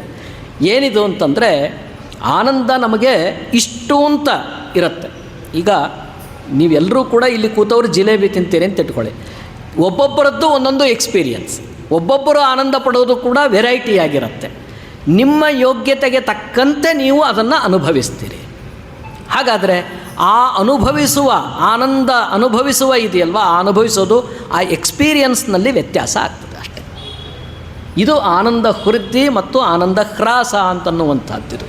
ಈ ರೀತಿಯಾದಂತಹ ಈ ಆನಂದ ವೃದ್ಧಿ ಮತ್ತು ಹ್ರಾಸಗಳು ಇದು ದೇವತೆಗಳಲ್ಲಿ ವಿಶೇಷವಾಗಿ ಇರುವಂಥದ್ದು. ಮಾನವರಲ್ಲಾಗುವಾಗ ಅವರಿಗೆ ಶಿಕ್ಷೆಯೂ ಕೂಡ ಆಗ್ತದೆ, ಕಠಿಣವಾದ ಶಿಕ್ಷೆಯೂ ಕೂಡ ಆಗ್ತದೆ. ಆದರೆ ಲೋಕಪ್ರಸಿದ್ಧವಾದ ಶಿಕ್ಷೆಗಳು ಆಗುವುದಿಲ್ಲ ಅವರಿಗೆ. ಹಾಗೆ ಅಂತ ಹೇಳಿ ಅವರಿಗೆ ಮೋಕ್ಷ ಅಂತನ್ನೋದು ಸಿದ್ಧ.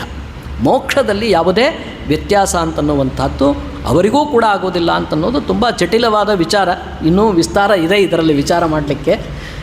ಅಂತಹ ಒಂದು ವಿಷಯವನ್ನು ಪ್ರಹ್ಲಾದಾಚಾರ್ಯರು ಅನುವಾದ ಮಾಡಿದ್ದಾರೆ.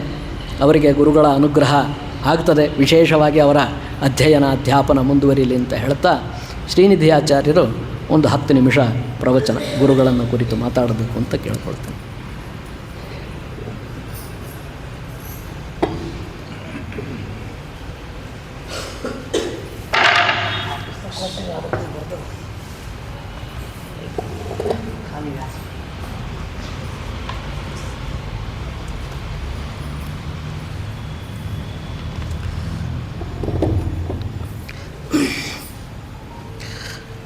ಶ್ರೀ ಗುರುಭ್ಯೋ ನಮಃ. ನರಸಿಂಹೋ ಅಖಿಲಾಜ್ಞಾನಮತಧ್ವಾಂತದಿವಾಕರಃ ಜಯತ್ಯಮಿತಸಜ್ಞಾನ ಸುಖಶಕ್ತಿಪಯೋನಿಧಿಃ ತಪಸ್ವಾಧ್ಯಾಯ ಶುಶ್ರೂಷಾ ಕೃಷ್ಣಪೂಜಾರತಂ ಮುನಿಂ ವಿಶ್ವೇಶಮಿಷ್ಟದಂ ವಂದೇ ಪರಿವ್ರಾಟ್ ಚಕ್ರವರ್ತಿನಂ ವಿದ್ಯಾಪೀಠವಿಧಾತಾರಂ ವಿದ್ಯಾವಾರಿಧಿಚಂದಿರಂ ವಿದ್ಯಾರ್ಥಿವತ್ಸಲಂ ವಂದೇ ಮಹಾಮಹಿಮಸದ್ಗುರುಂ.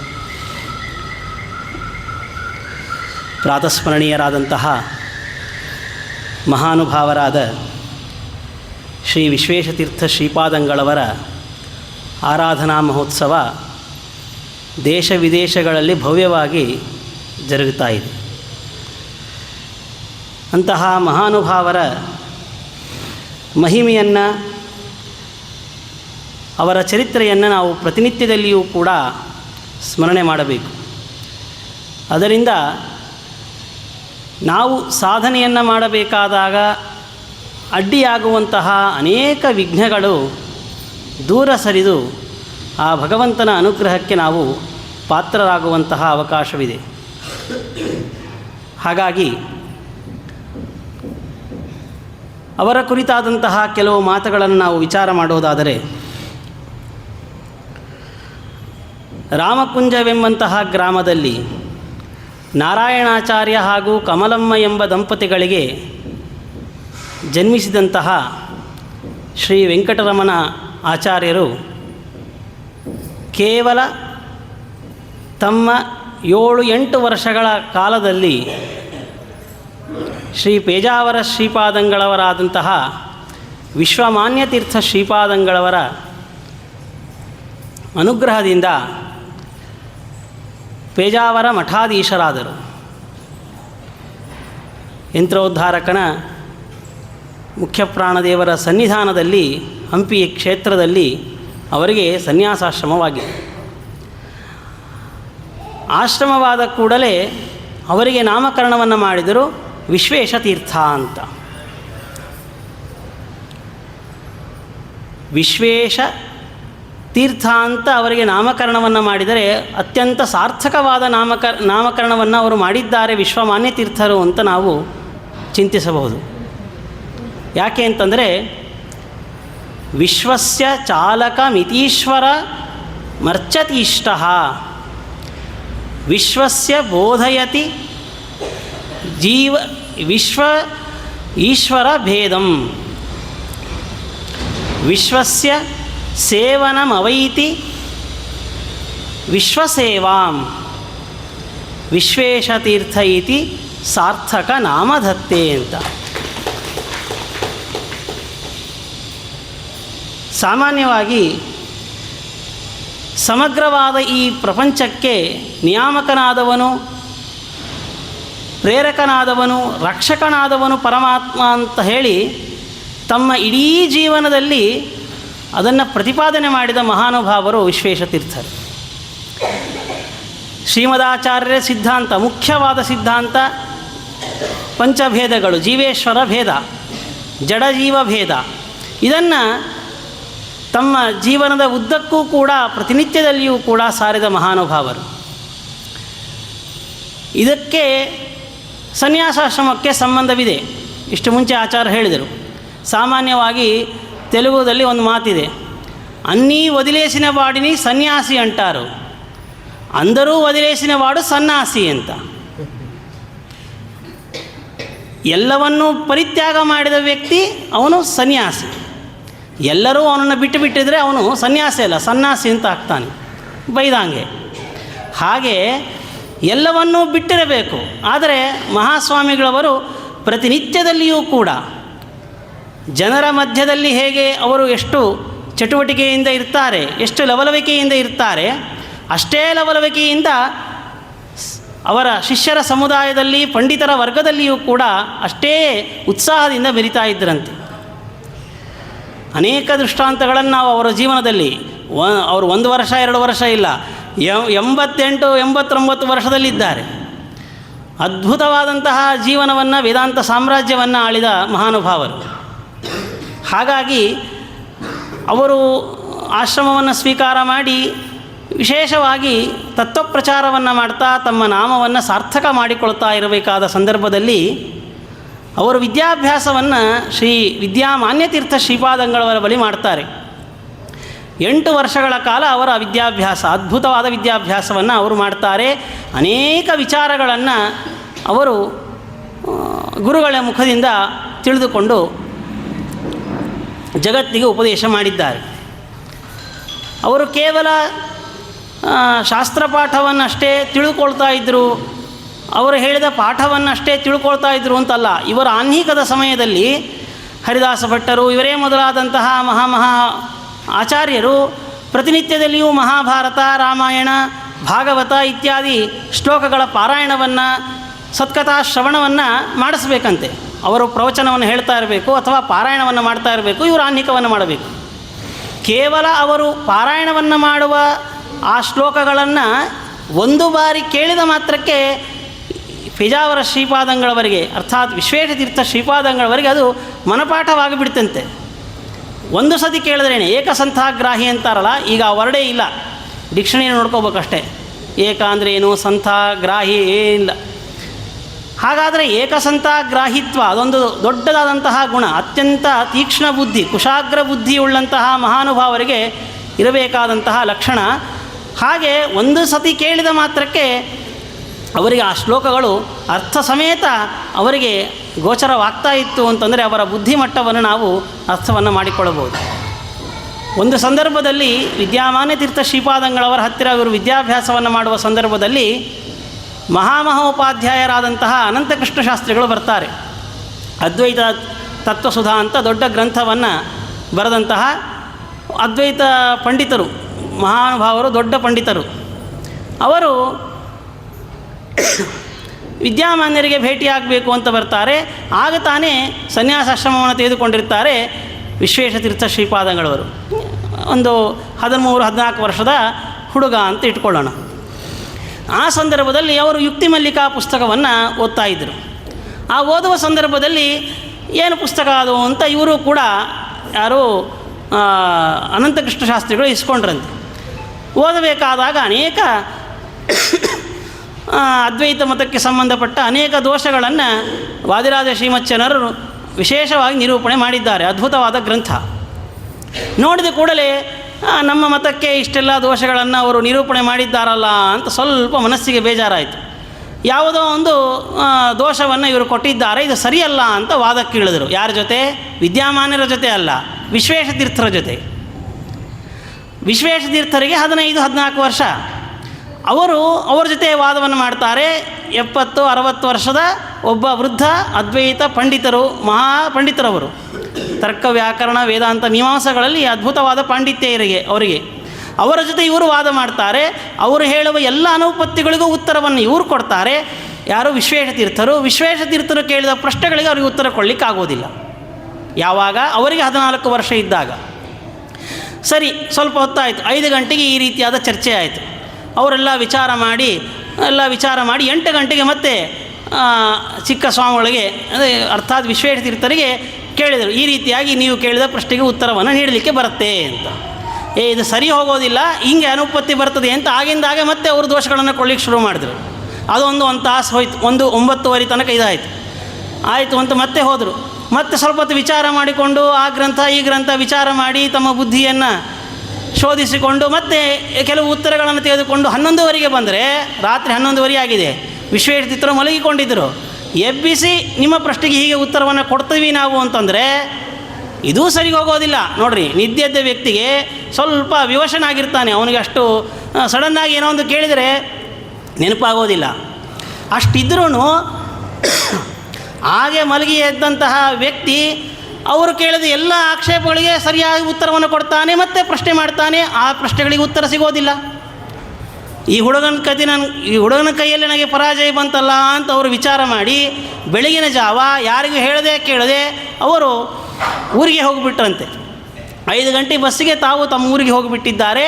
ಬೆಳಗ್ಗೆ ಎದ್ದು ಕೇಳ್ತಾರೆ ವಿದ್ಯಾಮಾನ್ಯ ತೀರ್ಥರು, ಎಲ್ಲಿ ಅನಂತಕೃಷ್ಣ ಶಾಸ್ತ್ರಿಗಳು? ಇಲ್ಲ, ಅವರು ಹೊರಟು ಹೋಗಿಬಿಟ್ಟಿದ್ದಾರೆ ಅಂತ ಶಿಷ್ಯರು ಹೇಳ್ತಾರಂತೆ. ರಾತ್ರಿ ಆದ ಘಟನೆಯೆಲ್ಲ ವಿದ್ಯಾಮಾನ್ಯರಿಗೆ ಗೊತ್ತಿಲ್ಲ. ಕಾಲಾಂತರದಲ್ಲಿ ಅವರಿಗೂ ವಿದ್ಯಾಮಾನ್ಯರಿಗೂ ಭೇಟಿಯಾದಾಗ, ಅನಂತಕೃಷ್ಣ ಶಾಸ್ತ್ರಿಗಳಿಗೂ ವಿದ್ಯಾಮಾನ್ಯರಿಗೂ ಭೇಟಿಯಾದಾಗ ಆವಾಗ ಹೇಳಿದರು, ನಿಮ್ಮ ಶಿಷ್ಯಂದರು ಭಾಳ ಬುದ್ಧಿವಂತರು, ಭಾಳ ಚಾತುರ್ಯವಿದೆ, ಮಹಾಪಂಡಿತರಾಗ್ತಾರೆ, ವೇದಾಂತ ಸಾಮ್ರಾಜ್ಯದಲ್ಲಿ ಹೆಸರುವಾಸಿ ಪಂಡಿತರಾಗ್ತಾರೆ ಮಹಾನುಭಾವರು ಅಂತ ಅವರು ಹೇಳ್ತಾರಂತೆ. ಹೀಗೆ ನಮ್ಮ ಸ್ವಕೀಯ ಪಂಡಿತರು ಅಥವಾ ಸ್ವಕೀಯ ಜನರಿಂದ ಅವರು ಸ್ತುತ್ಯರು ಅಂತಷ್ಟೇ ಅಲ್ಲ, ಪರವಾದಿಗಳಿಂದಲೂ ಕೂಡ ಸ್ತುತ್ಯರಾದಂತಹ ಮಹಾನುಭಾವರು ವಿಶ್ವೇಶತೀರ್ಥರು ಅಂತ ನಾವು ತಿಳಿದುಕೊಳ್ಳಬಹುದು. ಇನ್ನೊಂದು ಸಂದರ್ಭದಲ್ಲಿ ರಾಮಚಂದ್ರ ಷಡಂಗಿ ಶಾಸ್ತ್ರಿಗಳು ಅಂತ ಒಬ್ಬರು, ಈ ದಿಲ್ಲಿಯಲ್ಲಿ ಒಂದು ದೊಡ್ಡದಾದಂತಹ ಕಾರ್ಯಕ್ರಮ ಆಗತ್ತೆ.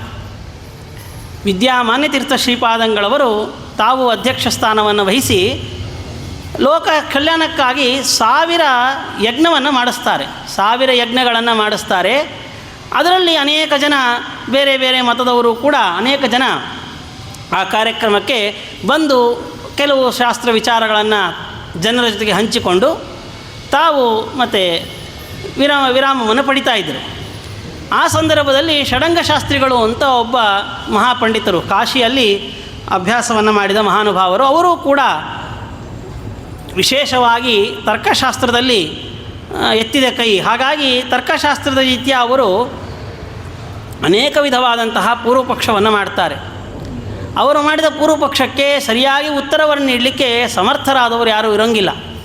ಆ ಸಂದರ್ಭದಲ್ಲಿ ಈ ವಿಶ್ವೇಶತೀರ್ಥ ಶ್ರೀಪಾದಂಗಳವರು ಕೇವಲ 18-19 ವರ್ಷದ ತರುಣ ಸನ್ಯಾಸಿ ಅದ್ಭುತವಾದ ರೀತಿಯಲ್ಲಿ ಅವರ ಪೂರ್ವಪಕ್ಷಗಳಿಗೆ ಎಲ್ಲದಕ್ಕೂ ಉತ್ತರವನ್ನು ನೀಡಿ ಆ ತರ್ಕಶಾಸ್ತ್ರದ ಮೇಲೇ ಕೆಲವು ಆಕ್ಷೇಪಗಳನ್ನು ಮಾಡಿದಾಗ ನಿರುತ್ತರರಾಗಿ ಸಾಷ್ಟಾಂಗ ನಮಸ್ಕಾರವನ್ನು ಆ ಸಭಾಮುಖವಾಗಿಯೇ ಸಾಷ್ಟಾಂಗ ನಮಸ್ಕಾರವನ್ನು ಮಾಡ್ತಾರೆ ಆ ಷಡಂಗ ಶಾಸ್ತ್ರಿಗಳು ಅಂತ ಈ ರೀತಿಯಾಗಿ ನಾವು ಅವರ ಇತಿಹಾಸದಲ್ಲಿ ಕಾಣ್ತೇವೆ.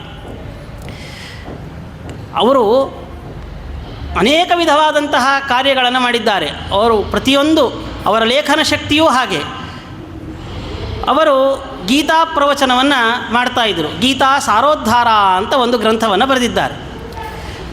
ಸಾಮಾನ್ಯ ಗೀತಾವನ್ನು ಅಧ್ಯಯನ ಮಾಡಬೇಕಾದಾಗ ಗೀತಾ ಭಾಷ್ಯ, ಗೀತಾ ತಾತ್ಪರ್ಯ, ಪ್ರಾರಂಭಿಕ ಹಂತದಲ್ಲಿ ಗೀತಾ ವಿವೃತಿ, ಗೀತಾ ವಿವೃತಿಯನ್ನು ಓದಿಕೊಂಡು ಗೀತಾ ತಾತ್ಪರ್ಯ, ಗೀತಾ ಭಾಷ್ಯಗಳನ್ನು ಓದಿದರೆ ಸಮರ್ಪಕವಾದ ಒಂದು ರೀತಿ ಗುರುಮುಖದಿಂದ ಶ್ರವಣವಾದಾಗ ವಿಶಿಷ್ಟವಾದ ಜ್ಞಾನ ಬರ್ತದೆ.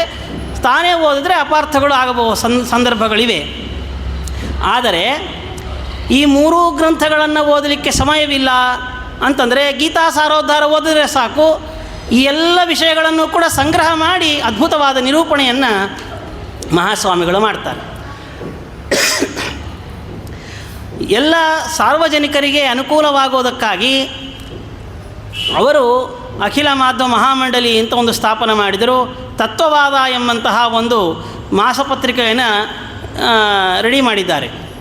ಮುಖ್ಯವಾಗಿ ಎಲ್ಲ ಸರ್ವಮೂಲ ಗ್ರಂಥಗಳ ಕನ್ನಡಾನುವಾದವನ್ನು ಮಾಡಲಿಕ್ಕೆ ಪಂಡಿತರಿಗೆ ಉತ್ಸಾಹವನ್ನು ನೀಡಿ, ಜ್ಞಾನವನ್ನು ನೀಡಿ, ಅವರಿಂದ ಆ ಎಲ್ಲ ವಿಧವಾದಂತಹ ಸರ್ವಮೂಲ ಗ್ರಂಥಗಳಿಗೂ ಕೂಡ ಕನ್ನಡ ಅನುವಾದವನ್ನು ಮಾಡಿಸಿದ ಮಹಾನುಭಾವರು ವಿಶ್ವೇಶತೀರ್ಥರು. ಅಂದರೆ ಸಮಾಜಕ್ಕೆ ಅಷ್ಟು ಕಳಕಳಿಯಿಂದ ಜ್ಞಾನವನ್ನು ತಂದುಕೊಡಬೇಕೆಂಬ ಉತ್ಸಾಹದಿಂದ ಅವರು ಎಲ್ಲದಕ್ಕೂ ಕೂಡ ವ್ಯಾಖ್ಯಾನವನ್ನು ಮಾಡಿಸಿದ್ದಾರೆ ಕನ್ನಡದಲ್ಲಿ. ಶ್ರೀಮನ್ಯಾಯ ಸುಧಾಕ್ಕೆ ಸುಧಾ ಸೌರಭ ಅಂತ ಅವರು ಒಂದು ಗ್ರಂಥವನ್ನು ರಚನೆ ಮಾಡಿಸಿ ಕೊಟ್ಟಿದ್ದಾರೆ. ಅನುವಾದವನ್ನು ಮಾಡಿದ್ದು ಪಂಡಿತರು. ಆದರೆ ಮಹಾಸ್ವಾಮಿಗಳ ವೈಶಿಷ್ಟ್ಯವೇನು ಅಂದರೆ ಶ್ರೀಮನ್ಯಾಯಸುಧೆಯ ಪ್ರತಿಯೊಂದು ಅಧಿಕರಣದ ಸಾರವನ್ನು ಕೂಡ ಪ್ರತಿಯೊಂದು ಅಧಿಕರಣದ ಪ್ರಾರಂಭದಲ್ಲಿ ಅವರು ನಿರೂಪಣೆ ಮಾಡ್ತಾರೆ. ಪೇಜ್ ಗಟ್ಟಲೆ ಅಲ್ಲ. ದೊಡ್ಡ ಅಧಿಕರಣ ಇದ್ದರೆ 2 ಪೇಜ್, ಸಣ್ಣ ಸಣ್ಣ ಅಧಿಕರಣ ಇದ್ದರೆ ಅರ್ಧ 1 ಪೇಜ್ ಒಳಗೆ ಆ ಇಡೀ ಅಧಿಕರಣದ ಸಾರಾಂಶ. ಯಾವ ಅಂಶವನ್ನು ಬಿಟ್ಟಿರೋದಿಲ್ಲ. ಟೀಕಾಕೃತ್ಪಾದರ ಯಾವ ವಿಚಾರವನ್ನು ಬಿಡಲ್ಲ, ಶ್ರೀಮದಾಚಾರ್ಯರ ಯಾವ ವಿಚಾರವನ್ನು ಬಿಟ್ಟಿರೋದಿಲ್ಲ. ಆದರೆ ಆ ಎಲ್ಲ ವಿಷಯಗಳನ್ನು ಕೂಡ ಸಮರ್ಪಕವಾಗಿ ಸುಂದರವಾಗಿ ಪುಟ್ಟ ಪುಟ್ಟ ಮಾತಿನಲ್ಲಿ ಸಂಗ್ರಹ ಮಾಡುವಂತಹ ಅದ್ಭುತವಾದ ಕೌಶಲ ಮಹಾಸ್ವಾಮಿಗಳವರದ್ದು. ಕೇವಲ ಸುಧಾಗ್ರಂಥಕ್ಕಲ್ಲ, ತತ್ವಪ್ರಕಾಶಿಕ ಆಯಿತು, ಎಲ್ಲದಕ್ಕೂ ಕೂಡ ಕನ್ನಡ ಅನುವಾದಗಳನ್ನು ವಿಶೇಷವಾಗಿ ಮಾಡಿಸಿದ್ದಾರೆ. ದಿಲ್ಲಿಯ ಸಂಸ್ಕೃತ ವಿದ್ಯಾಪೀಠದ ವತಿಯಿಂದ ದ್ವೈತಕೋಶ ಎಂಬಂತಹ ಗ್ರಂಥವನ್ನು ಕೂಡ ಅಂದರೆ ದ್ವೈತ ಮತಕ್ಕೆ ಸಂಬಂಧಪಟ್ಟ ಎಲ್ಲ ವಿಚಾರಗಳನ್ನು ಕೂಡ ಸಂಗ್ರಹಿಸಿ ಒಂದು ಕಡೆಗೆ ನಮಗೆ ಸಿಗುವಂತೆ ಮಾಡಿದ ಮಹಾನುಭಾವರು ವಿಶ್ವೇಶತೀರ್ಥ ಶ್ರೀಪಾದಂಗಳವರು. ಅವರ ಪ್ರವಚನಕ್ಕೂ ಅದ್ಭುತವಾದಂತಹ ಪ್ರವಚನ. ಅಂದರೆ ಅವರು ಕೊಡುವ ದೃಷ್ಟಾಂತಗಳೇ ಅದ್ಭುತ. ಅವರು ಒಂದು ದೃಷ್ಟಾಂತವನ್ನು ಕೊಟ್ಟಿದ್ದಾರೆ. ಒರಳುಗಲ್ಲಿನ ದೃಷ್ಟಾಂತವನ್ನು ಕೊಡ್ತಾರೆ ಒಂದು ಪ್ರವಚನದಲ್ಲಿ. ಒರಳುಗಲ್ಲು ನೋಡಿರ್ತೀರಿ, ಹಳೆಯ ಕಾಲದವ್ರಿಗೆ ಗೊತ್ತು, ಚೆನ್ನಾಗಿ ಪರಿಚಯ. ಈಗ ಮಿಕ್ಸಿ ಗ್ರೈಂಡರ್ ಬಂದಿದ್ದಕ್ಕೆ ಒರಳುಗಲ್ಲು ಕೇವಲ ಮದುವೆ ಮುಂಜಿ ಇಂತಹ ಸಮಾರಾಧನೆಗಳಿಗೆ ಅದಕ್ಕೊಂದು ಸೀರೆಯನ್ನು ಅಥವಾ ಕಲರ್ ಬಟ್ಟೆಯನ್ನು ಉಡಿಸಿ ಒಂದು ಮೂಲೆಯಲ್ಲಿ ಪೂಜೆ ಅಂತ ಇಟ್ಟು ತಕ್ಷಣದಲ್ಲಿ ಅದಕ್ಕೆ ವಿಸರ್ಜನೆಯೂ ಆಗೋಗ್ಬಿಡುತ್ತೆ. ಆ ಒರಳುಗಲ್ಲಿನ ದೃಷ್ಟಾಂತವನ್ನು ಮಹಾಸ್ವಾಮಿಗಳು ಕೊಡ್ತಾರೆ. ಒರಳುಗಲ್ಲಿನಲ್ಲಿ ಧಾನ್ಯವನ್ನು ಹಾಕಿ ಚೆನ್ನಾಗಿ ಅದನ್ನು ಸುತ್ತಿದರೆ ಆ ಧಾನ್ಯದ ಪುಡಿಯನ್ನು ನಾವು ಪಡೆಯಬಹುದು. ಗೋಧಿಯನ್ನು ಹಾಕಿ ಆ ಒರಳುಗಲ್ಲನ್ನು ಸುತ್ತಿದರೆ ಗೋಧಿ ಹಿಟ್ಟು ಪ್ರಾಪ್ತವಾಗತ್ತೆ. ಇದನ್ನು ನೋಡಿ ನಾವೇನು ತಿಳ್ಕೊಳ್ಬೇಕು? ಇದೊಂದು ದೃಷ್ಟಾಂತವನ್ನು ಕೊಟ್ಟರು. ಎದಕ್ಕೆ ದೃಷ್ಟಾಂತವನ್ನು ಕೊಟ್ಟರು ಅಂದರೆ, ಈ ಒರಳುಗಲ್ಲಿನಲ್ಲಿ ನಾವು ಅದನ್ನು ಗೂಟ ಅಂತ ಕರೀತಾರೆ, ಚಕ್ಕಿಯ ಸ್ಥಾನ, ಅದನ್ನು ತಿರುಗಿಸಲಿಕ್ಕೆ ಏನು ನಾವು ಬಳಸ್ತೀವಿ ಕೈಪಿಡಿ ಅಂತ, ಅದರಲ್ಲಿ ಒಂದು ರಂಧ್ರ ಇರ್ತದೆ, ಅದರ ದ್ವಾರ ಹಾಕ್ತಾರೆ ಧಾನ್ಯವನ್ನು. ಸ್ವಾಮಿಗಳು ಎಷ್ಟು ಸೂಕ್ಷ್ಮವಾಗಿ ವಿಚಾರ ಮಾಡಿದರು ಅಂದರೆ, ಆ ಗೂಟಕ್ಕೆ ಅಂಟಿಕೊಂಡು ಅದರ ಸುತ್ತಮುತ್ತಲಿರುವಂತಹ ಧಾನ್ಯ ಪುಡಿಯಾಗೋದಿಲ್ಲ. ಆ ಗೂಟವನ್ನು, ಆ ಕೈಪಿಡಿಯನ್ನು ಹಿಡಿಕೊಂಡು ಅಲ್ಲಿ ಸುತ್ತಮುತ್ತಿರುವಂತಹ ಧಾನ್ಯ ಪುಡಿಯಾಗೋದಿಲ್ಲ. ಎಷ್ಟೇ ರಭಸವಾಗಿ ತಿರುಗಾಡಿಸಿದರೂ ಕೂಡ ಆ ಕಲ್ಲಿನ 2 ಕಲ್ಲುಗಳ ಮಧ್ಯದಲ್ಲಿ ಬಿದ್ದಂತಹ ಧಾನ್ಯ ಪುಡಿಯಾಗಿಬಿಡತ್ತೆ. ಇದರಿಂದ ಅವರೇನು ಹೇಳಿದರು, ಒಂದು ತತ್ವವನ್ನು ಹೇಳ್ತಾರೆ. ಭಗವಂತನ ಪಾದಕಮಲಗಳನ್ನು ಯಾರು ಆಶ್ರಯಿಸಿರ್ತಾರೆ ಅವರಿಗೆ ಈ ಸಂಸಾರದ ಬಾಧೆ ಆಗೋದಿಲ್ಲ. ಯಾರು ಭಗವಂತನ ಪಾದವನ್ನು ಬಿಟ್ಟು ದೂರ ಸರಿತಾರೆ, ನಾವು ಜೀವನವನ್ನು ನಡೆಸ್ತೇವೆ ಸ್ವತಂತ್ರವಾಗಿ ಅಂತ ಭ್ರಮಿಸಿ ಯಾರು ಜೀವನವನ್ನು ಸಾಗಿಸ್ತಾರಲ್ಲ ಅವರಿಗೆ 2 ಕಲ್ಲುಗಳ ಮಧ್ಯದಲ್ಲಿ ಆ ಧಾನ್ಯ ರಾಶಿ ಬಿದ್ದು ಹೇಗೆ ಪುಡಿಯಾಗಬೇಕು ಹಾಗೆ ಪ್ರತಿನಿತ್ಯದಲ್ಲಿಯೂ ಕೂಡ ಆ ಜೀವ ದುಃಖದಿಂದ ಒದ್ದಾಡ್ತಾನೆ ಎಂಬ ಮಾತನ್ನು ಅವರು ಹೇಳ್ತಾರೆ. ಹೀಗೆ ಸಣ್ಣ ಸಣ್ಣ ದೃಷ್ಟಾಂತಗಳು, ಅದ್ಭುತವಾದಂತಹ ನಿರೂಪಣೆ, ಪ್ರತಿಯೊಂದನ್ನು ಕೂಡ ಆ ಪರಮಾತ್ಮನ ಮಹಿಮೆಗೆ ಹೋಲಿಸಿ ಅವರು ನಿರೂಪಣೆಯನ್ನು ಮಾಡ್ತಾರೆ. ಪ್ರತಿ ಕ್ಷಣದಲ್ಲಿಯೂ ಕೂಡ ಅವರು ಮಾಡಿದಂತಹ ಅದ್ಭುತವಾದ ಕಾರ್ಯಗಳನ್ನು ನಾವು ನೆನೆಸಬೇಕು. ಅನೇಕವಿದೆ. ಶಿಷ್ಯವಾತ್ಸಲ್ಯ ಒಂದು ಸಂದರ್ಭದಲ್ಲಿ ಪೂರ್ಣಪ್ರಜ್ಞ ವಿದ್ಯಾಪೀಠ ಅವರೇ ಸ್ಥಾಪನೆ ಮಾಡಿದಂತಹ ವಿದ್ಯಾಪೀಠ. ಈ ಪೂರ್ಣಪ್ರಜ್ಞ ವಿದ್ಯಾಪೀಠಕ್ಕೆ ಗೌರ್ನಮೆಂಟ್ ಅನುಮೋದನೆ ಕೊಟ್ಟಿತು. ಅಂದರೆ ಅದು ಗೌರ್ನಮೆಂಟೈಸ್ಡ್ ಆಯಿತು. ಅಂದರೆ ಸರ್ಕಾರಿ ಏನಂತಾರೆ, ಸರ್ಕಾರಿ ಕಾಲೇಜಿದ್ದ ಹಾಗೆ ಅನುದಾನ ಸಿಕ್ಕಿದೆ. ಸ್ವಲ್ಪ ಕನ್ನಡ ಅನುದಾನ ಸಿಕ್ಕಿತು. ಆಗ ಅದು ನ್ಯಾಯಶಾಸ್ತ್ರಕ್ಕೆ ಸಂಬಂಧಪಟ್ಟಂತಹ ಪೋಸ್ಟುಗಳು 2 ಬಿದ್ದವು. 2 ನ್ಯಾಯಶಾಸ್ತ್ರದ ಪೋಸ್ಟ್ಗಳಿದ್ದರೆ ಒಂದನ್ನು ಭರ್ತಿ ಮಾಡಿದರು. ಇನ್ನೊಂದು ನ್ಯಾಯಶಾಸ್ತ್ರ ಪೋಸ್ಟ್ಗೆ ಅವರಿಗೆ ಒಬ್ಬರಿಗೆ ಕೊಡಿಸ್ಬೇಕಾಗಿತ್ತು. ಹರಿದಾಸ ಭಟ್ಟರಿಗೆ, ಹರಿದಾಸಾಚಾರ್ಯರಿಗೆ ಆ ಪೋಸ್ಟನ್ನು ಕೊಡಿಸಬೇಕಾಗಿತ್ತು. ಯಾರಿಗೆ? ವಿಶ್ವೇಶ್ವರರಿಗೆ ಮನಸ್ಸಿನಲ್ಲಿತ್ತು. ಆದರೆ ಅವ್ರದ್ದು ಇನ್ನೂ ವಿದ್ಯಾಭ್ಯಾಸ ಆಗಲಿಲ್ಲ. ಹೀಗೆ ನಾವು ಜವಾಬ್ದಾರಿ ಕೊಟ್ಟು ಅವರಿಗೆ ಉದ್ಯೋಗ ಅಂತ ಕೊಟ್ಟರೆ ಶ್ರೇಷ್ಠ ವಿದ್ವಾಂಸ ಸಮಾಜದಿಂದ ದೂರ ಸರಿತಾನೆ. ಏಕೆಂದರೆ ಬೇರೆ ಕೆಲಸಕ್ಕೆ ಅವನು ಹತ್ತು ಬಿಟ್ಟ ಅಂತಂದರೆ ತಾನು ಓದೋದು ಕಡಿಮೆ ಆಗತ್ತೆ. ಹಾಗಾಗಿ ಅವರೇನು ವಿಚಾರ ಮಾಡಿದರು ಅಂತಂದರೆ, ಇವರು ವಿದ್ಯಾಭ್ಯಾಸ ಮುಗಿಲಿಕ್ಕೆ ಇನ್ನೂ 2 ವರ್ಷನೋ 3 ವರ್ಷನೋ ಕಾಲ ಇತ್ತು. ಅದಕ್ಕೆ ಅವರೇನು ಮಾಡಿದ್ರು ಅಂದರೆ ಟೆಂಪರರಿಯಾಗಿ ಒಬ್ಬ ವಿದ್ವಾಂಸನನ್ನು ಆ ಪೋಸ್ಟಿಗೆ ಇಟ್ಟರು. ಅವ್ರಿಗೆ ಹೇಳಬೇಕಾದಾಗಲೇ ಹಾಗೆ ಹೇಳಿದರು, ನೀನು ಈ ಕಾಲದಲ್ಲಿ ಅವರ ವಿದ್ಯಾಭ್ಯಾಸ, ಹರಿದಾಸ ಆಚಾರ್ಯರ ವಿದ್ಯಾಭ್ಯಾಸ ಮುಗಿದ ಕೂಡಲೇ ನೀನು ಆ ಪೋಸ್ಟಿಗೆ ರಿಸೈನ್ ಮಾಡಿಸ್ಬೇಕು, ನೀನು ಬೇರೆ ಪೋಸ್ಟ್ನ ಕೊಡಿಸ್ತೇನೆ. ಈ ತರ್ಕಶಾಸ್ತ್ರಕ್ಕೆ ಅಧ್ಯಾಪನ ಮಾಡುವಂತಹ ಪೋಸ್ಟ್ಗೆ ಆ ಹುಡುಗ ಬರಬೇಕು. ಯಾಕೆಂದರೆ ಅವರು ಅದ್ಭುತವಾದ ಪಾಂಡಿತ್ಯವನ್ನು ತರ್ಕಶಾಸ್ತ್ರದಲ್ಲಿ ಪಡೆದವರು. ಅದ್ಭುತವಾದ ರೀತಿಯಲ್ಲಿ ಅವರು ಆ ಪಾಠವನ್ನು ಹೇಳುವ ಕ್ರಮವನ್ನೆಲ್ಲ ಈ ಸ್ವಾಮಿಗಳು ಗಮನಿಸಿದರು. ಇವರ ಹತ್ರನೇ ವಿದ್ಯಾಭ್ಯಾಸವನ್ನು ಮಾಡಿದವರು. ಹಾಗಾಗಿ ಇವರು ಅಂದರೆ ಇಲ್ಲಿ 2 ಇದೆ. ಶಿಷ್ಯರ ಮೇಲೆ ಅನುಕಂಪ, ಆ ಶಿಷ್ಯನಿಗೆ ಒಂದು ಹುದ್ದೆಯನ್ನು, ಒಂದು ಜಾಬನ್ನು ಕೊಡಿಸಬೇಕು ಅಂತ ಒಂದು ಶಿಷ್ಯ ವಾತ್ಸಲ್ಯವಾದರೆ, ಈ ವ್ಯಕ್ತಿ ನಮ್ಮ ವಿದ್ಯಾಪೀಠದಲ್ಲಿ ಪಾಠವನ್ನು ಹೇಳಿದರೆ ಅನೇಕ ಜನ ವಿದ್ಯಾರ್ಥಿಗಳು ತರ್ಕಶಾಸ್ತ್ರದಲ್ಲಿ ನಿಸ್ಸೀಮ ಪಂಡಿತರಾಗ್ತಾರೆ ಎಂಬ ಭಾವನೆಯೂ ಇತ್ತು. ಅಂದರೆ ವಿದ್ಯಾಪೀಠಕ್ಕೆ ಕ್ಷೇಮವನ್ನೂ ವಿಚಾರ ಮಾಡ್ತಾ, ಶಿಷ್ಯ ವಾತ್ಸಲ್ಯವನ್ನು ಎರಡನ್ನೂ ಬ್ಯಾಲೆನ್ಸ್ ಮಾಡ್ತಾ ಅವರು ಈ ನಿರ್ಣಯವನ್ನು ತೆಗೆದುಕೊಳ್ತಾರೆ. ಕಾಲಾಂತರದಲ್ಲಿ ಅವರಿಗೆ ಆ ಪೋಸ್ಟನ್ನು ಕೊಡಿಸ್ತಾರೆ. ಇದು ನಾನು ಹೇಳ್ತಿರೋದಲ್ಲ, ಸ್ವಯಂ ಹರಿದಾಸಾಚಾರ್ಯರೇ ಒಂದು ಸಂದರ್ಭದಲ್ಲಿ ಅದನ್ನು ನಿರೂಪಣೆ ಮಾಡ್ತಾರೆ. ಹೀಗೆ ಅನೇಕ ಮಾತುಗಳನ್ನು ನಾವು ಕೇಳ್ತಾ ಹೋಗಬಹುದು. ಹಾಗಾಗಿ ನಮ್ಮಿಂದ ಇನ್ನೊಬ್ಬರಿಗೆ ತೊಂದರೆ ಆಗಬಾರದು ಎಂಬ ಉದ್ದೇಶ ಮಹಾಸ್ವಾಮಿಗಳು ಯಾವಾಗೂ ಇತ್ತಂತೆ. ಅವರು ಎಷ್ಟರ ಮಟ್ಟಿಗೆ ಆ ಸಿದ್ಧಾಂತವನ್ನು ನಂಬಿದರು ಅಂತಂದರೆ, ಒಂದು ಸಂದರ್ಭದಲ್ಲಿ ಅವರಿಗೆ ಉಸಿರಾಟ ಸಮಸ್ಯೆ ಆಗತ್ತೆ. ಅವರ ಕಾಲ ಕೊನೆಯ ಸಂದರ್ಭದಲ್ಲಿ ಯಾವುದೋ ಒಂದು ಕಾಲದಲ್ಲಿ ಅವರಿಗೆ ಉಸಿರಾಟದ ತೊಂದರೆ ಆದಾಗ ರಾತ್ರಿ 12:30, 1 ಆಯಿತು. ಭಾಳ ಉಸಿರಾಟದ ತೊಂದರೆ. ಡಾಕ್ಟ್ರ್ ಹತ್ರ ಕರ್ಕೊಂಡು ಹೋಗೋಣ ಅಂತಂದರೆ ಸ್ವಾಮಿಗಳು ಹೇಳ್ತಾರೆ, ಬೇಡ ಬೇಡ, ವೈದ್ಯರು ಮಲ್ಕೊಂಡಿರ್ತಾರೆ, ಡಾಕ್ಟರ್ಸ್ ಎಲ್ಲ ನಿದ್ದೆ ಮಾಡ್ತಾ ಇರ್ತಾರೆ, ಅವರಿಗೆ ತೊಂದರೆ ಆಗತ್ತೆ, ಬೇಡ, ಬೆಳಗಿನ ಜಾವದಲ್ಲಿ ಹೋಗೋಣ ಅಂತ. ತಮಗೆ ಉಸಿರಾಟದ ಸಮಸ್ಯೆ ಇದೆ, ಬಹಳ ಕಷ್ಟಪಡ್ತಾ ಇದ್ದಾರೆ, ತಮಗೆ ವೈದ್ಯರ ಅವಶ್ಯಕತೆ ಅಷ್ಟಿದೆ. ಅಷ್ಟಾದರೂ ಇನ್ನೊಬ್ಬರಿಗೆ ನಮ್ಮಿಂದ ತೊಂದರೆ ಆಗಬಾರದು ಎಂಬ ಸಿದ್ಧಾಂತಕ್ಕೆ ಅವರು ಒಡ್ಡಿ ತಾವು ಯಾವುದೇ ವಿಧವಾದಂತಹ ಕಾರ್ಯಕಲಾಪಗಳಿಗೆ ಎಂದಿಗೂ ಕೂಡ ಹೋದವರಲ್ಲ. ಹಾಗಾಗಿ ಅಂತಹ ಮಹಾನುಭಾವರ ಅನೇಕ ಮಹಿಮೆಗಳಿವೆ. ಅವೆಲ್ಲವನ್ನು ಕೂಡ ಸ್ಮರಣೆ ಮಾಡ್ತಾ ನನಗೆ ಈ ಅವಕಾಶವನ್ನು ಕೊಟ್ಟಂತಹ ನಾರಾಯಣಾಚಾರ್ಯರು, ಕೃಷ್ಣಕುಮಾರಾಚಾರ್ಯರು, ಶ್ರೀಹರಿ ಆಚಾರ್ಯರೆಲ್ಲರಿಗೂ ಕೂಡ ಧನ್ಯವಾದಗಳನ್ನು ತಿಳಿಸ್ತಾ ನನ್ನ 4 ಮಾತುಗಳನ್ನು ಮುಕ್ತಾಯ ಮಾಡ್ತೇನೆ. ಅನೇನ ಭಾವಿ ಯತ್ಪುಣ್ಯಂ ಅವಾಪ್ನೋತು ಗುರುರ್ಮಮ. ಶ್ರೀಕೃಷ್ಣಾರ್ಪಣ.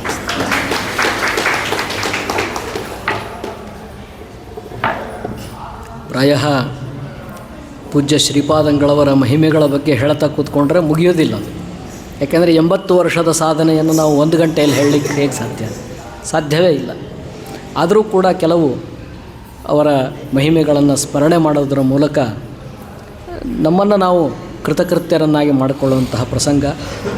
ಈಗ ಶ್ರೀಹರಿ ಆಚಾರ್ಯ ಮಾಳ್ವೇಕರ್ ಅವರು ಪ್ರಸಿದ್ಧ ವಿದ್ವಾಂಸರು, ಅವರು ಶ್ರೀಗಳವರ ಕುರಿತಾಗಿ 4 ಮಾತುಗಳನ್ನು ಆಡಬೇಕು ಅಂತ ಕೇಳಿಕೊಡ್ತೇನೆ.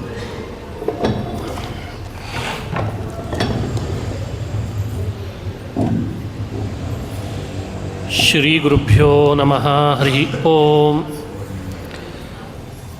ವ್ಯಾಸಾಯ ಭವನಾಶಾಯ ಶ್ರೀಶಾಯ ಗುಣರಾಶಯೇ ಹೃದ್ಯಾಯ ಶುದ್ಧವಿದ್ಯಾಯ ಮಧ್ವಾಯ ಚ ನಮೋ ನಮಃ.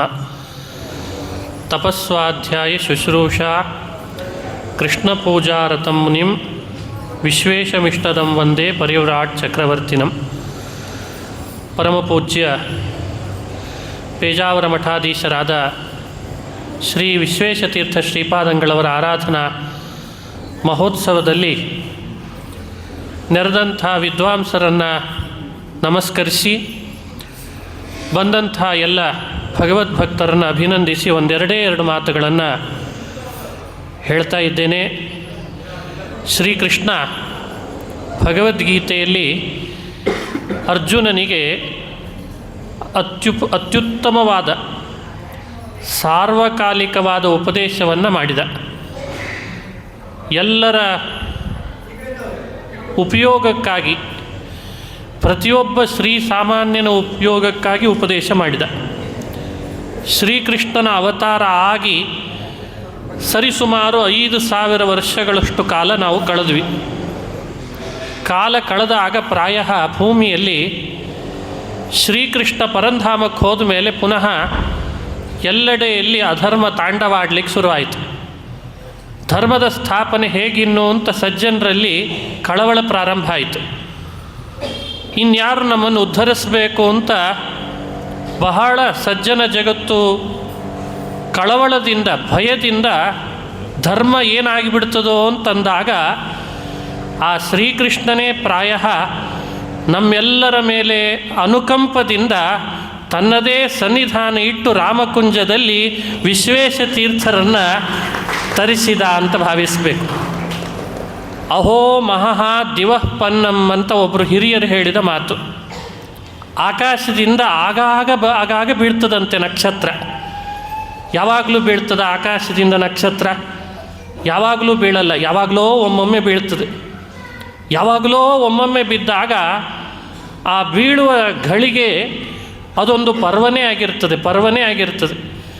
ಪ್ರಾಯ ವಿಶ್ವೇಶತೀರ್ಥರು ಆಕಾಶದಿಂದ ಭೂಮಿಗೆ ಬಂದಂಥ ನಕ್ಷತ್ರ ಅಂತ ನಾವು ಭಾವಿಸಬೇಕು. ಹಿಂದಿಯಲ್ಲಿ ತಾರೆ ಜಮೀನ್ ಪರ್ ಅಂತ ಒಂದು ಮಾತಿದೆ, ಭೂಮಿಯಲ್ಲಿ ನಕ್ಷತ್ರ ಅಂತ. ಎಲ್ಲರೂ ಆಕಾಶದಲ್ಲಿ ನಕ್ಷತ್ರ ನೋಡಿದರೆ ಭೂಮಿಯಲ್ಲೇ ನಕ್ಷತ್ರ ಅಂತಾರೆ. ಆ ನಕ್ಷತ್ರ ಬೇರೆ ಯಾವುದೂ ಅಲ್ಲ, ತಾರೆ ಜಮೀನ್ ಪರ್ ಅಂದರೆ ಅದೇ ನಮ್ಮ ವಿಶ್ವೇಶತೀರ್ಥರು ಅಂತ ನಾವು ಭಾವಿಸಬೇಕು. ನಕ್ಷತ್ರಗಳ ಸ್ವಭಾವ ಏನು ಅಂದರೆ ತಾನೂ ಬೆಳಗುತ್ತದೆ, ತನ್ನ ಹತ್ರ ಬಂದವರನ್ನೂ ಬೆಳಗಿಸ್ತದೆ. ಇದು ನಕ್ಷತ್ರಗಳ ಸ್ವಭಾವ. ಹಾಗೆ ವಿಶ್ವೇಶತೀರ್ಥರು ತಾವೂ ಬೆಳಗುತ್ತಾ ಇದ್ದರು, ತಮ್ಮ ಬಳಿಗೆ ಬಂದವರನ್ನು ಬೆಳಗಿಸ್ತಾ ಇದ್ದರು. ಕೆಲವರು ಹಾಗಿರಲ್ಲ, ತಾವು ಬೆಳೆದ್ರೆ ಸಾಕು, ತಾವು ಬೆಳಗಿದ್ರೆ ಸಾಕು ಅನ್ನೋರು ಇರ್ತಾರೆ. ವಿಶ್ವೇಶತೀರ್ಥರು ಹಾಗಲ್ಲ, ತಾವು ಬೆಳಗಬೇಕು, ತಮ್ಮೊಟ್ಟಿಗೆ ಬಂದವರನ್ನು ಬೆಳಗಿಸ್ಬೇಕು, ತಾವು ಬೆಳಿಬೇಕು, ತಮ್ಮೊಟ್ಟಿಗೆ ಬಂದವರನ್ನೂ ಬೆಳೆಸಬೇಕು ಅಂತ. ಇದು ವಿಶ್ವೇಶತೀರ್ಥರನ್ನು ಬಹಳ ಎತ್ತರಕ್ಕೆ ಇವತ್ತು ಕರೆದುಕೊಂಡು ಹೋಗಲಿಕ್ಕೆ ಕಾರಣ ಆಯಿತು. ಅಂತಹ ವಿಶ್ವೇಶತೀರ್ಥರ ಬಗ್ಗೆ ಈಗೆಲ್ಲ ವಿದ್ವಾಂಸರು ಅವುಗಳನ್ನು ಹೇಳಿ ಸಾಕಷ್ಟು ವಿಷಯಗಳನ್ನು ತಿಳಿಸಿದ್ದಾರೆ. ನಾನು ಒಂದು ವಾಕ್ಶುದ್ಧಿಗಾಗಿ ಒಂದೇ ಒಂದು ಮಾತಿನಲ್ಲಿ ಹೇಳಿ ದೇವರಲ್ಲಿ, ಗುರುಗಳಲ್ಲಿ ಸಮರ್ಪಣೆ ಮಾಡ್ತೇನೆ. ಶ್ರೀಕೃಷ್ಣ ಭಗವದ್ಗೀತೆಯಲ್ಲಿ ಒಂದು ಮಾತು ಹೇಳ್ದ, ಯಜ್ಞ ದಾನ ತಪಃಕರ್ಮ ನತ್ಯಾಜ್ಯಂ ಅಂತ. ನೀನು ಭೂಮಿಯಲ್ಲಿ ಬದುಕಲಿಕ್ಕೆ ಅರ್ಹತೆ ಏನು ಅಂತ. ಅರ್ಹತೆ ಇಲ್ಲದೆ ಭೂಮಿಯಲ್ಲಿ ಬದುಕಬಾರ್ದು. ನಾವು ಭೂಮಿಯಲ್ಲಿ ಬದುಕ್ತಿದ್ದೇವೆ ಅಂದರೆ ಅದಕ್ಕೊಂದು ಪರವಾನಗಿ ತಗೊಂಡು ಬದುಕಬೇಕು. ವಾಹನ ಚಲಾವಣೆ ಮಾಡಬೇಕಾದ್ರೆ ಲೈಸೆನ್ಸ್ ತೊಗೊಳ್ದೇನೆ ವಾಹನ ಚಲಾವಣೆ ಮಾಡಿದರೆ ದಂಡ ಹಾಕ್ತಾರೆ. ಪರವಾನಗಿ ಬೇಕೋ ಬೇಡವೋ? ಇನ್ನೊಂದು ದೇಶಕ್ಕೆ ಹೋಗಬೇಕಾದ್ರೆ ಪಾಸ್ಪೋರ್ಟ್ ವೀಸಾ ಆಗಬೇಕೋ ಬೇಡವೋ? ಹಾಗೆ ಈ ಭೂಮಿಯಲ್ಲಿ ಬದುಕಲಿಕ್ಕೆ ಅಂದರೆ ಒಂದು ಪರವಾನಗಿ ಇದೆ ಅಂತ. ಅದು ಏನದು ಅಂದರೆ ಒಂದು ಯಜ್ಞ, ಇನ್ನೊಂದು ದಾನ, ಮತ್ತೊಂದು ತಪಸ್ಸು. ಇದನ್ನು ನಾವು ಬಿಡಬಾರ್ದು.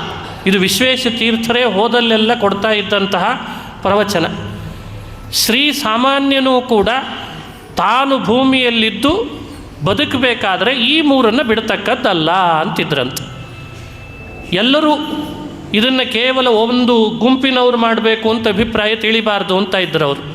ಯಜ್ಞ ಎಲ್ಲ ವರ್ಗದವರು ಮಾಡಬೇಕು, ಇಂಥವರಿಗೆ ಮಾತ್ರ ಸೀಮಿತ ಅಂತ ಭಾವಿಸಬಾರ್ದು. ಆದರೆ ಯಜ್ಞದಲ್ಲಿ ಪ್ರಭೇದ ಇದೆ ಅಷ್ಟೆ. ಒಂದು ವರ್ಗಕ್ಕೆ ಅಗ್ನಿಯಲ್ಲಿ ಹೋಮ ಮಾಡುವಂತಹ ಅರ್ಹತೆ ಇದೆ, ಇನ್ನೊಂದು ವರ್ಗಕ್ಕೆ ಯಜ್ಞ ವೇದ ಹೋಮ ಮಾಡಲಿಕ್ಕಾಗದೇ ಹೋದರೂ ನಾಮಸ್ಮರಣ ಅನ್ನುವಂಥ ಯಜ್ಞ ಮಾಡಲಿಕ್ಕೆ ಕಲಿಯುಗದಲ್ಲಿ ಅವರಿಗೆ ಅರ್ಹತೆ ಇದೆ. ಇದನ್ನು ಬೋಧಿಸ್ತಾ ಇದ್ದರು. ನೋಡಿ, ನಾವು ನೀವು ವಿಶ್ವೇಶ ತೀರ್ಥರ ಆರಾಧನೆಯಲ್ಲಿ ಪಾಲ್ಗೊಂಡಿದ್ದೇವೆ. ಈಗಾಗಲೇ ಮಾಡ್ತಾ ಇದ್ದರೆ ಸರಿಯೇ ಸರಿ, ಅದರಲ್ಲಿ ಮತ್ತಷ್ಟು ದೃಢತೆ ಕೌಶಲ ಮೆರಿಬೇಕು. ಇನ್ನು ಮಾಡ್ತಾ ಇಲ್ಲ ಅಂದರೆ ಈ ವರ್ಷದ ಆರಾಧನೆಯಲ್ಲೇ ಪ್ರಾರಂಭ ಮಾಡಬೇಕು. ಯಜ್ಞ ಪ್ರತಿಯೊಬ್ಬರೂ ಮನೆಯಲ್ಲಿ ಯಜ್ಞ ಮಾಡಬೇಕು. ಸಾಧ್ಯವಾದಷ್ಟು ದಾನ ಮಾಡಬೇಕು. ದಾನ ಮಾಡದೆ ಹೋದರೆ ಸಂಪತ್ತು ಮನುಷ್ಯನ ಅನುಭವನೂ ಅನುಭವಿಸಲಿಲ್ಲ ಅಂತಾದರೆ ಅದು ನಾಶ ಆಗ್ತದೆ. ದಾನಂ ಭೋಗೋ ನಾಶ ಅಂತಾರೆ. ಎಷ್ಟು ಸಂಪಾದಿಸ್ತೇವೆ, ಸಮಾಜದಿಂದ ಎಷ್ಟು ಪಡೆದಿರ್ತೇವೆ, ಅಷ್ಟನ್ನು ಸಮಾಜಕ್ಕೆ ಮರಳಿ ಕೊಡುವ ಪ್ರಯತ್ನ ಮಾಡಬೇಕು. ಅದೇ ದಾನ ಅಂದರೆ. ಸಮಾಜದಿಂದ ಕಸುಗೊಳ್ಳೋದೇ ಆಗಬಾರ್ದು. ಸಮಾಜದಿಂದ ಇಷ್ಟು ಉಪಯೋಗ ತಗೊಂಡಿದ್ದೇವೆ ಅಂದರೆ ಅದಕ್ಕೆ ತಕ್ಕ ಪ್ರತಿ ಉಪಕಾರ ಮಾಡೋದೇ ದಾನ. ಹಾಗಾಗಿ ದಾನ. ಇನ್ನೊಂದು ಕೊನೆಗೆ ಹೇಳ್ತಾನೆ ಕೃಷ್ಣ, ತಪಸ್ಸು. ಯಾವ ಕಾರಣಕ್ಕೂ ತಪಸ್ಸನ್ನು ಬಿಡಬಾರ್ದು. ಕಾಯಕ್ಲೇಶ ರೂಪಂ ತಪಃ ಅಂತಾರೆ ಹಿರಿಯರು. ನಮ್ಮ ದೇಹವನ್ನು ಕೊಲೆಸ್ಟ್ರಾಲ್ ಜಾಸ್ತಿ ಮಾಡೋ ಹಾಗೆ ಮಾಡಬಾರ್ದು. ಹೆಚ್ಚು ಹೆಚ್ಚು ಕೊಲೆಸ್ಟ್ರಾಲ್ ಜಾಸ್ತಿ ಆಗೋ ಹಾಗಾದರೆ ರೋಗಗಳು ಸೇರ್ಕೊಳ್ತವೆ, ಭೋಗದಿಂದ ರೋಗ ಜಾಸ್ತಿ ಆಗ್ತದೆ. ಅದು ಆಗಬಾರ್ದು. ಯೋಗದಿಂದ ದೇಹ ಬಿಡೋ ಹಾಗೆ ಆಗಬೇಕು. ಹಾಗಾಗಿ ಮನುಷ್ಯನಿಗೆ ಯಜ್ಞ, ದಾನ, ತಪಸ್ಸು. ನೋಡಿ, ಇಲ್ಲಿ ಬಂದಂಥ ಸ್ತ್ರೀಯರು ಪುರುಷರು ಶ್ರೀಕೃಷ್ಣನ ಸಂದೇಶವನ್ನು, ಪರಮಪೂಜ್ಯ ವಿಶ್ವೇಶ ತೀರ್ಥರ ಸಂದೇಶವನ್ನು ಪಾಲನೆ ಮಾಡೋದು ಅಂತಾದರೆ ಕಡ್ಡಾಯವಾಗಿ ಪ್ರತಿಯೊಬ್ಬರೂ ಕೂಡ ಯಜ್ಞ, ದಾನ, ತಪಸ್ಸು ಈ ಮೂರನ್ನು ಆಚರಣೆ ಮಾಡಬೇಕು ಅಂತ ಅವರು ತಾವೂ ಅದನ್ನು ಆಚರಣೆ ಮಾಡಿ ಸಮಾಜಕ್ಕೂ ಅದನ್ನು ಆಚರಣೆ ಮಾಡಬೇಕು ಅಂತ ಸಂದೇಶ ಕೊಟ್ಟು ತಮ್ಮ ಜೊತೆಗಿದ್ದಂಥ ಸನ್ಯಾಸಿ ಶಿಷ್ಯರಿಗೆ, ಗೃಹಸ್ಥ ಶಿಷ್ಯರಿಗೆ ಹಾಗೇ ಉಪದೇಶ ಮಾಡಿ ತಾತ್ವಿಕ ಶ್ರದ್ಧೆಯನ್ನು ಮೂಡಿಸಿ ಹಿಂದೂ ಸಮಾಜದ ಸಂಘಟನೆ, ಬ್ರಾಹ್ಮಣ ಸಮಾಜದ ಸಂಘಟನೆ, ಮಾಧ್ವ ಸಮಾಜದ ಸಂಘಟನೆ ಎಲ್ಲ ರೀತಿಯಿಂದಲೂ ಸಂಘಟನೆ ಮಾಡಿ ಪ್ರಾಯ ಕಲಿಯುಗದೊಳಗೆ ಇನ್ನೊಬ್ಬ ಕೃಷ್ಣನಂತೆ ಮೆರೆದಂತಹ ಯತಿಗಳು ಅಂದರೆ ಅದೇ ಪರಮಪೂಜ್ಯ ವಿಶ್ವೇಶ ತೀರ್ಥ ಶ್ರೀಪಾದಂಗಳು. ಹಾಗಾಗಿ ನಾನು ಅವರನ್ನು ಕಲಿಯುಗದ ಕೃಷ್ಣ ಅಂತ ಹೇಳ್ತಿರ್ತೇನೆ. ಅಂಥ ಯತಿಗಳ ಆರಾಧನೆಯ ಈ ಪರ್ವಕಾಲದಲ್ಲಿ 4 ಮಾತನ್ನು ಹೇಳಿದ್ದೇನೆ. ಇದರಿಂದ ಪ್ರೀತನಾಗಲಿ ಅಂತ ದೇವರಲ್ಲಿ ಪ್ರಾರ್ಥಿಸಿ ಹಿರಿಯರನ್ನು ನಮಸ್ಕರಿಸಿ, ಪೂಜ್ಯ ನಾರಾಯಣಾಚಾರ್ಯರು ಈ ಬಾರಿಯೂ ಈ ಆರಾಧನಾ ಕಾರ್ಯಕ್ರಮವನ್ನು ಬಹಳ ಉತ್ಸಾಹದಿಂದ, ಅವರ ಶಿಷ್ಯರಲ್ಲಿ ಅತಿ ಹೆಚ್ಚು ಪ್ರೀತಿಪಾತ್ರರಾದ ಶಿಷ್ಯರು ಅಂದರೆ ನಮ್ಮ ನಾರಾಯಣಾಚಾರ್ಯರು. ಹಾಗಾಗಿ ಅವರು ನೇತೃತ್ವ ವಹಿಸಿ ಶ್ರೀಮಠದೊಳಗೆ ಈ ಆರಾಧನೆಯನ್ನು ಈ ಬಾರಿಯೂ ಕೂಡ ನಡೆಸುವಂತೆ ಮಾಡಿ ನಮ್ಮೆಲ್ಲರಿಗೆ ಶ್ರೇಯಸ್ಸನ್ನು ಕರುಣಿಸುವಂತೆ ಮಾಡಿದ್ದಾರೆ. ಅವರಿಗೆ ಹೃತ್ಪೂರ್ವಕ ಧನ್ಯವಾದ ನಮಸ್ಕಾರಗಳನ್ನು ಸಲ್ಲಿಸ್ತೇನೆ. ಇವತ್ತಿನ ಆರಾಧನೆ ಹೋದ ಬಾರಿಯೂ ಕೂಡ ಇದನ್ನು ಹೇಳಿಸಿದ್ದೆ. ಪ್ರತಿಯೊಬ್ಬರೂ ಕೂಡ ಒಂದೊಂದು ಬಾರಿ 5 ಶ್ಲೋಕಗಳನ್ನು, ಅವರ ದೇಹವೂ ಕೂಡ ಬಹಳ ಸಣ್ಣ ದೇಹ, ವಾಮನನ ದೇಹ, ಅವರ ಮಾತು ಅಷ್ಟೇ ಸಣ್ಣ ಸಣ್ಣ ಮಾತುಗಳು, ಅಲಂಕಾರವೂ ಅಷ್ಟೇ ಚಂದ, ಪ್ರಾಸವೂ ಅಷ್ಟೇ ಅದ್ಭುತ. ತ್ರಾಸ ಇಲ್ಲದ ಪ್ರಾಸ ಅದು ಆ ಶ್ರೀಗಳಲ್ಲಿ ಬಾಯಲ್ಲಿ ಬರ್ತಾ ಇದ್ದದ್ದು. ಆ ಕೃಷ್ಣ ಸ್ತುತಿ ಪಂಚಕ 5ನೇ ಪರ್ಯಾಯದಲ್ಲಿ ಮಾಡಿದ್ದನ್ನು ಒಂದು ಬಾರಿ ಹೇಳಿಬಿಡೋಣ. ನಮ್ಮ ಮನಸ್ಸು ಶುದ್ಧ ಆಗ್ತದೆ, ಮಾತು ಶುದ್ಧ ಆಗ್ತದೆ, ಪಾಪಗಳು ಪರಿಹಾರ ಆಗ್ತವೆ. ಕೃಷ್ಣ ನಮ್ಮನ್ನೆಲ್ಲ ಮತ್ತೆ ಅನುಗ್ರಹಿಸಿ ಶ್ರೇಯೋ ಮಾರ್ಗದಲ್ಲಿ ಸಾಗಿಸುವಂತೆ ಮಾಡ್ತಾನೆ. ದುರ್ವಾರ ದೇವಾರಿನಿಕಾಯಕಾಲಂ ದುರ್ವಾರ ದೇವಾರಿ ನಿಕಾಯಕಾಲಂ ಸಂಸಾರ ಸಿಂಧೋಃ ಅಪರಂಚಕೂಲಂ ಕೃಷ್ಣಾ ಪ್ರದತ್ತಾಕ್ಷಯ ಸಂದುಕೂಲಂ ಭವಾರ್ಣವಸ್ಯೋ ತರಣಾನುಕೂಲಂ ತಮಾಲನೀಲಂ ಧೃತಹೇಮಮಾಲಂ ವಿಶ್ವಸ್ಯ ಮೂಲಂ ವಿವಿಧೋರುಲೀಲಂ ಭೈಷ್ಮೀವಿಲೋಲಂ ಭುವನೈಕಪಾಲಂ ಭಕ್ತಾಲವಾಲಂ ಪ್ರಣಮಾಮಿ ಬಾಲಂ ಉಲೂಖಲಂ ದಾಮವರೇಣ ಬದ್ಧ್ವಾ ಕರ್ಷನ್ ಭವಾನ್ ಭೂಮಿರುಹೌ ನ್ಯಪಾತಯತ್ ನಿಬಧ್ಯ ಪಾಶೇ ಚ ಕಲಿಂ ಖಲಂ ಹರೇ ವಿಬಿಂಧ್ಯ ವಿದ್ಯಾ ದ್ವಯಮದ್ಯ ಸದ್ಯಃ ಅಪಾರೇ ಕ್ಷೀರೋದೇ ಪೃಥುಮಥನ ಸಂಸಾಧಿತ ಸುಧಾ ಹರಿರ್ನೈವಾಗೃಹ್ಣಾತ್ ಸುರಸುಮಥಿತಾಂ ಕಿಂತು ಸುಗವಾಂ ಪಯಃ ಪಾಯಂ ಪಾಯಂ ರುಚಿರನವನೀತಂಚ ಸಮದನ್ ಪ್ರಪೇದೆ ನೋ ತೃಪ್ತಿಂ ಬತ ಭಗವತಃ ಪಶ್ಯತ ಕೃಪಾಂ ನಮಾಮಿ ಕೃಷ್ಣಂ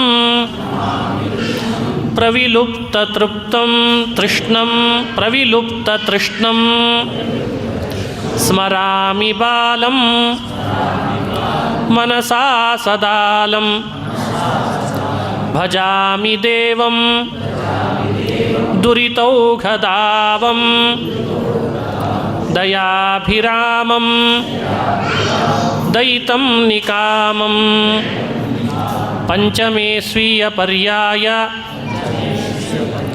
ಕೃಷ್ಣಸೇವಾ ಮಹೋತ್ಸವೇ ವಿಶ್ವೇಶತೀರ್ಥಯತಿನಾ ರಚಿತಂ ಪದ್ಯಪಂಚಕಂ. ಶ್ರೀಕೃಷ್ಣಾರ್ಪಣಮಸ್ತು.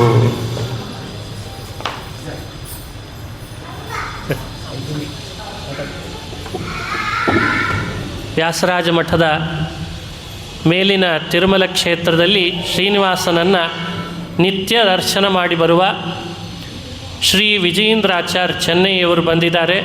ಅವರು ಕೂಡ ವಿಶ್ವೇಶತೀರ್ಥರ ಬಗ್ಗೆ ಕೆಲವು ಮಾತುಗಳನ್ನು ಆಡಿ ನಮಗೆ ಗುರು ಸ್ಮರಣೆಯನ್ನು ನಡೆಸಿಕೊಡಬೇಕು.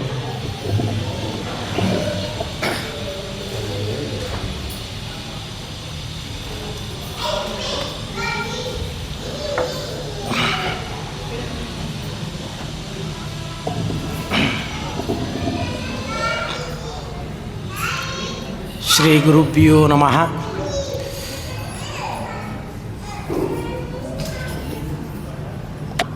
ವಿಶ್ವೇಶಂ ಇಷ್ಟದಂ ವಂದೇ ಪರಿವ್ರಾಟ್ ಚಕ್ರವರ್ತಿ ನಮ್ಮಂತ ಗುರುಗಳನ್ನು ನಾವು ಆರಾಧನೆ ಮಾಡ್ತೇವೆ ಅಂದರೆ ಆರಾಧ್ಯರಾದಂಥ ಆ ಗುರುಗಳಲ್ಲಿರುವಂಥ ಮಹಿಮೆಯನ್ನು ನಾವು ತಿಳಿಯುವಂಥ ದಿನ. ಅವರ ಚರಿತ್ರ ಪವಾಡ ಎಲ್ಲವೂ ನೋಡಿದಾಗ ನಮಗೆಲ್ಲ ನಾವು ಉಡುಪಿಗೆ ಹೋಗಿ ಕೃಷ್ಣನನ್ನು ನಾವು ದರ್ಶನ ಮಾಡಿದಾಗಲೇ ಒಂದು ಕುತೂಹಲ ಆಗ್ತದೆ. ಅನ್ನಬ್ರಹ್ಮನಾದಂಥ ಕೃಷ್ಣ ಅಂದರೆ ಮಹನೀಯರಾದಂಥ ವಿಶ್ವೇಶತೀರ್ಥರು ಬಿಡದೆ 365 ದಿವಸ 5 ಪರ್ಯಾಯ ಅಂತ ಹೇಳಿದಾಗ 365 × 10 3650 ದಿನ ಆ ಕೃಷ್ಣನನ್ನು ಪೂಜೆ ಮಾಡಿ ಪರಿವ್ರಾಟ್ ಚಕ್ರವರ್ತಿಯೇ ಅವರು. ಯಾಕೆ ಅಂತ ಹೇಳಿದರೆ ಆ ಕೃಷ್ಣನನ್ನು ಕಲವು ಕೃಷ್ಣ ಪ್ರಶಸ್ಯತೆ ಅಂತಾರೆ. ಕೃಷ್ಣನನ್ನು ನಾವು ಕೇವಲ ಜಪ ಮಾಡಿ ಕೃಷ್ಣ ನಾಮ ಜಪ ಮಾಡಿದರೆ ನಮ್ಮ ಪಾಪ ಪರಿಹಾರ ಆಗ್ತದೆ ಅಂದರೆ ಅಂಥ ಸಾಕ್ಷಾತ್ ಶ್ರೀಮದ್ ಆಚಾರ್ಯರಿಗೆ ಒಲಿದಂಥ ಆ ಕೃಷ್ಣನನ್ನು ಅವಿಚ್ಛಿನ್ನವಾಗಿ 5 ಪರ್ಯಾಯದಲ್ಲಿ ಪೂಜೆ ಮಾಡಿದಂಥ ಮಹನೀಯರು ಅಂತ ಆದರೆ ಇವತ್ತು ನಾವು ಹೇಳ್ತೇವೆ ಯಾರನ್ನು ನಾವು ತಂದೆಯಾಗಿ ಭಾವಿಸಬೇಕು ಅಂತ. ಯಾವ ರೀತಿಯಲ್ಲಿ ಅಂದರೆ ಯಾರು ಹಡದಿರ್ತಾರೋ ಒಂದು ತಂದೆ ಆಗ್ತಾನೆ. ಎಂಥದ್ದು ಜನಿತಾಚೋಪನೀತಾಚ, ಉಪನಯನ ಮಾಡಿದವರನ್ನು ತಂದೆ ಅಂತ ಭಾವಿಸಬೇಕು ಅಂತ. ಇವತ್ತು ಸಾವಿರಾರು ಪಂಡಿತರನ್ನು ಈ ಲೋಕಕ್ಕೆ ಸಮುದಾಯಕ್ಕೆ ಕೊಟ್ಟಂಥ ಅವರು 5 ಜನ ಪಿತೃಸ್ಥಾನಕ್ಕೆ ಮತ್ತು ತಂದೆ ಸ್ಥಾನಕ್ಕೆ ಬರ್ತಾರೆ ಅಂದರೆ ಗುರುಗಳು ತಾವು 8 ವಯಸ್ಸಲ್ಲಿ ಸನ್ಯಾಸ ಸ್ವೀಕಾರ ಮಾಡಿ ಸಾವಿರಾರು ಪಂಡಿತರನ್ನು ಲೋಕಕ್ಕೆ ತಂದುಕೊಟ್ಟು ಇವತ್ತು ಮಾಧ್ವ ಮತವನ್ನು ಪ್ರಚಾರಕ್ಕೆ ತಂದುಕೊಟ್ಟಂಥ ಮಹನೀಯರಲ್ಲಿ ಅವರು 3 ತಂದೆಯಾಗಿ ಕಂಡು ಬರ್ತಾ ಇದ್ದಾರೆ. ಯಶ್ಚ ವಿದ್ಯಾಂ ಪ್ರಯಶ್ಚತಿ ಅನ್ನದಾತ ಭಯತ್ರಾತ ಅಂತ 3 ಕೊಟ್ಟಿದ್ದಾರೆ. ನಮ್ಮ ಗುರುಗಳು ವಿದ್ಯಾಶ್ರೀಶತೀರ್ಥ ಶ್ರೀಪಾದಂಗಳವರು ಅವರ ಮೊದಲನೇ ಶಿಷ್ಯರು. ಅವರದ್ದನ್ನು ಹೇಳಿದಾಗ ಗುರುಗಳ ಜ್ಞಾನ ಹೇಗಿದ್ದಿರಬೇಕು, ಅವರನ್ನು ತಂದು ಇವತ್ತು ಲೋಕಕ್ಕೆ ವ್ಯಾಸರಾಜರು ಅವರು ಪೂಜಿತವಾದಂಥ ಕೃಷ್ಣನನ್ನು ಪೂಜೆ ಮಾಡೋ ಸ್ಥಾನಕ್ಕೆ ತಂದು ಅನುಗ್ರಹ ಮಾಡಿರಬೇಕಂದ್ರೆ ಅವರು ಗುರುಗಳು ಹೇಗಿದ್ದಿದ್ದಾರೆ ಅಂದರೆ ನಮ್ಮ ಶ್ರೀಗಳವರ ಪೂರ್ವಾಶ್ರಮ ಅವರು ಪರೀಕ್ಷೆ ಕೊಡಲಿಕ್ಕಾಗಿ ಹೋಗಿದ್ದಾರಂತೆ ಉಡುಪಿಯಲ್ಲಿ. ಆವಾಗ ವಿದ್ಯಾಮಾನ್ಯ ತೀರ್ಥ ಶ್ರೀಪಾದಂಗಳವರು ಮತ್ತು ವಿಶ್ವೇಶ ತೀರ್ಥರು ಮಧ್ವನವಮಿ ಉತ್ಸವದಲ್ಲಿ ಎಲ್ಲ ವಿದ್ಯಾರ್ಥಿಗಳು ಹೋಗಿ ಅಲ್ಲಿ ಪರೀಕ್ಷೆ ಕೊಡುವಂಥ ಒಂದು ಉತ್ಸಾಹ ಇರ್ತದಂತೆ ಅವರಿಗೆ. ತಾವೇನು ಅಧ್ಯಯನ ಮಾಡಿದ್ದೇವೋ ಅದನ್ನು ಪರೀಕ್ಷೆ ಕೊಡಬೇಕು ಅಂತ.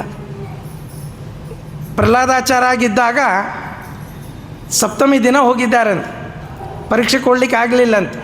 ಅಷ್ಟಮಿ ಆಯ್ತಂತೆ, ಮಧ್ವನವಮಿ ಆಯ್ತಂತೆ, ರಥಸಪ್ತಮಿ, ಭೀಷ್ಮಾಷ್ಟಮಿ, ಮಧ್ವನವಮಿ, ದಶಮಿ ಆಯ್ತಂತೆ.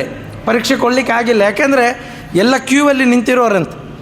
ಹಾಗಿದ್ದಾಗ ಏಕಾದಶಿ ದಿವಸ ವಿದ್ಯಾಮಾನ್ಯರು ಕರೆದು ಪರೀಕ್ಷೆ ಕೇಳಿದ್ರಂತೆ. ತತ್ವೋದ್ಯೋತವನ್ನು ಪರೀಕ್ಷೆ ಕೊಟ್ರಂತೆ. ಕೊಟ್ಟಾಗ ವಿಶ್ವೇಶತೀರ್ಥರಲ್ಲಿ ಹೇಳಿದ್ರಂತೆ, ಇವರಲ್ಲಿ ವಿಶೇಷವಾದಂಥ ಜ್ಞಾನ ತುಂಬಿದೆ, ನೀವು ಮತ್ತು ಪರೀಕ್ಷೆ ಮಾಡಿರಿ ಅಂದ್ರಂತೆ. ದ್ವಾದಶಿ ದಿವಸ ವಿಶ್ವೇಶತೀರ್ಥರು ಅವ್ರನ್ನ ಪರೀಕ್ಷೆ ಮಾಡಿದ್ದಾರೆ. ಅವರು ಅಧ್ಯಯನ ಮಾಡ್ತಾ ಇದ್ದಿದ್ದು ಒಬ್ಬರ ಆಚಾರ್ಯರಲ್ಲಿ. ವಿಶ್ವೇಶತೀರ್ಥರು ಅದು ಮುಗದ ಕೂಡಲೇ ಬೆಂಗಳೂರಿಗೆ ಬಂದು ಮನೆಗೆ ಹೋಗಿ ಅವರನ್ನು ನಮ್ಮ ವಿದ್ಯಾಪೀಠಕ್ಕೆ ಕಳಿಸ್ರಿ, ನಮ್ಮಲ್ಲಿ ಅವರ ಅಧ್ಯಯನ ಮಾಡಲಿ ಅಂತ ಹೇಳಿ ಕರೆದುಕೊಂಡು ಬಂದು ಅವರಿಗೆ ವ್ಯಾಸತ್ರಯವನ್ನು ಪಾಠ ಹೇಳುವ ಸ್ಥಿತಿಯಲ್ಲಿ ತಂದು ಇಟ್ಟು ಅನುಗ್ರಹ ನೀಡಿದ್ದಕ್ಕೆ ಅವರು ವಿದ್ಯಾಗುರುಗಳಾಗಿ ಕಂಡು ಬಂದಿದ್ದಾರೆ.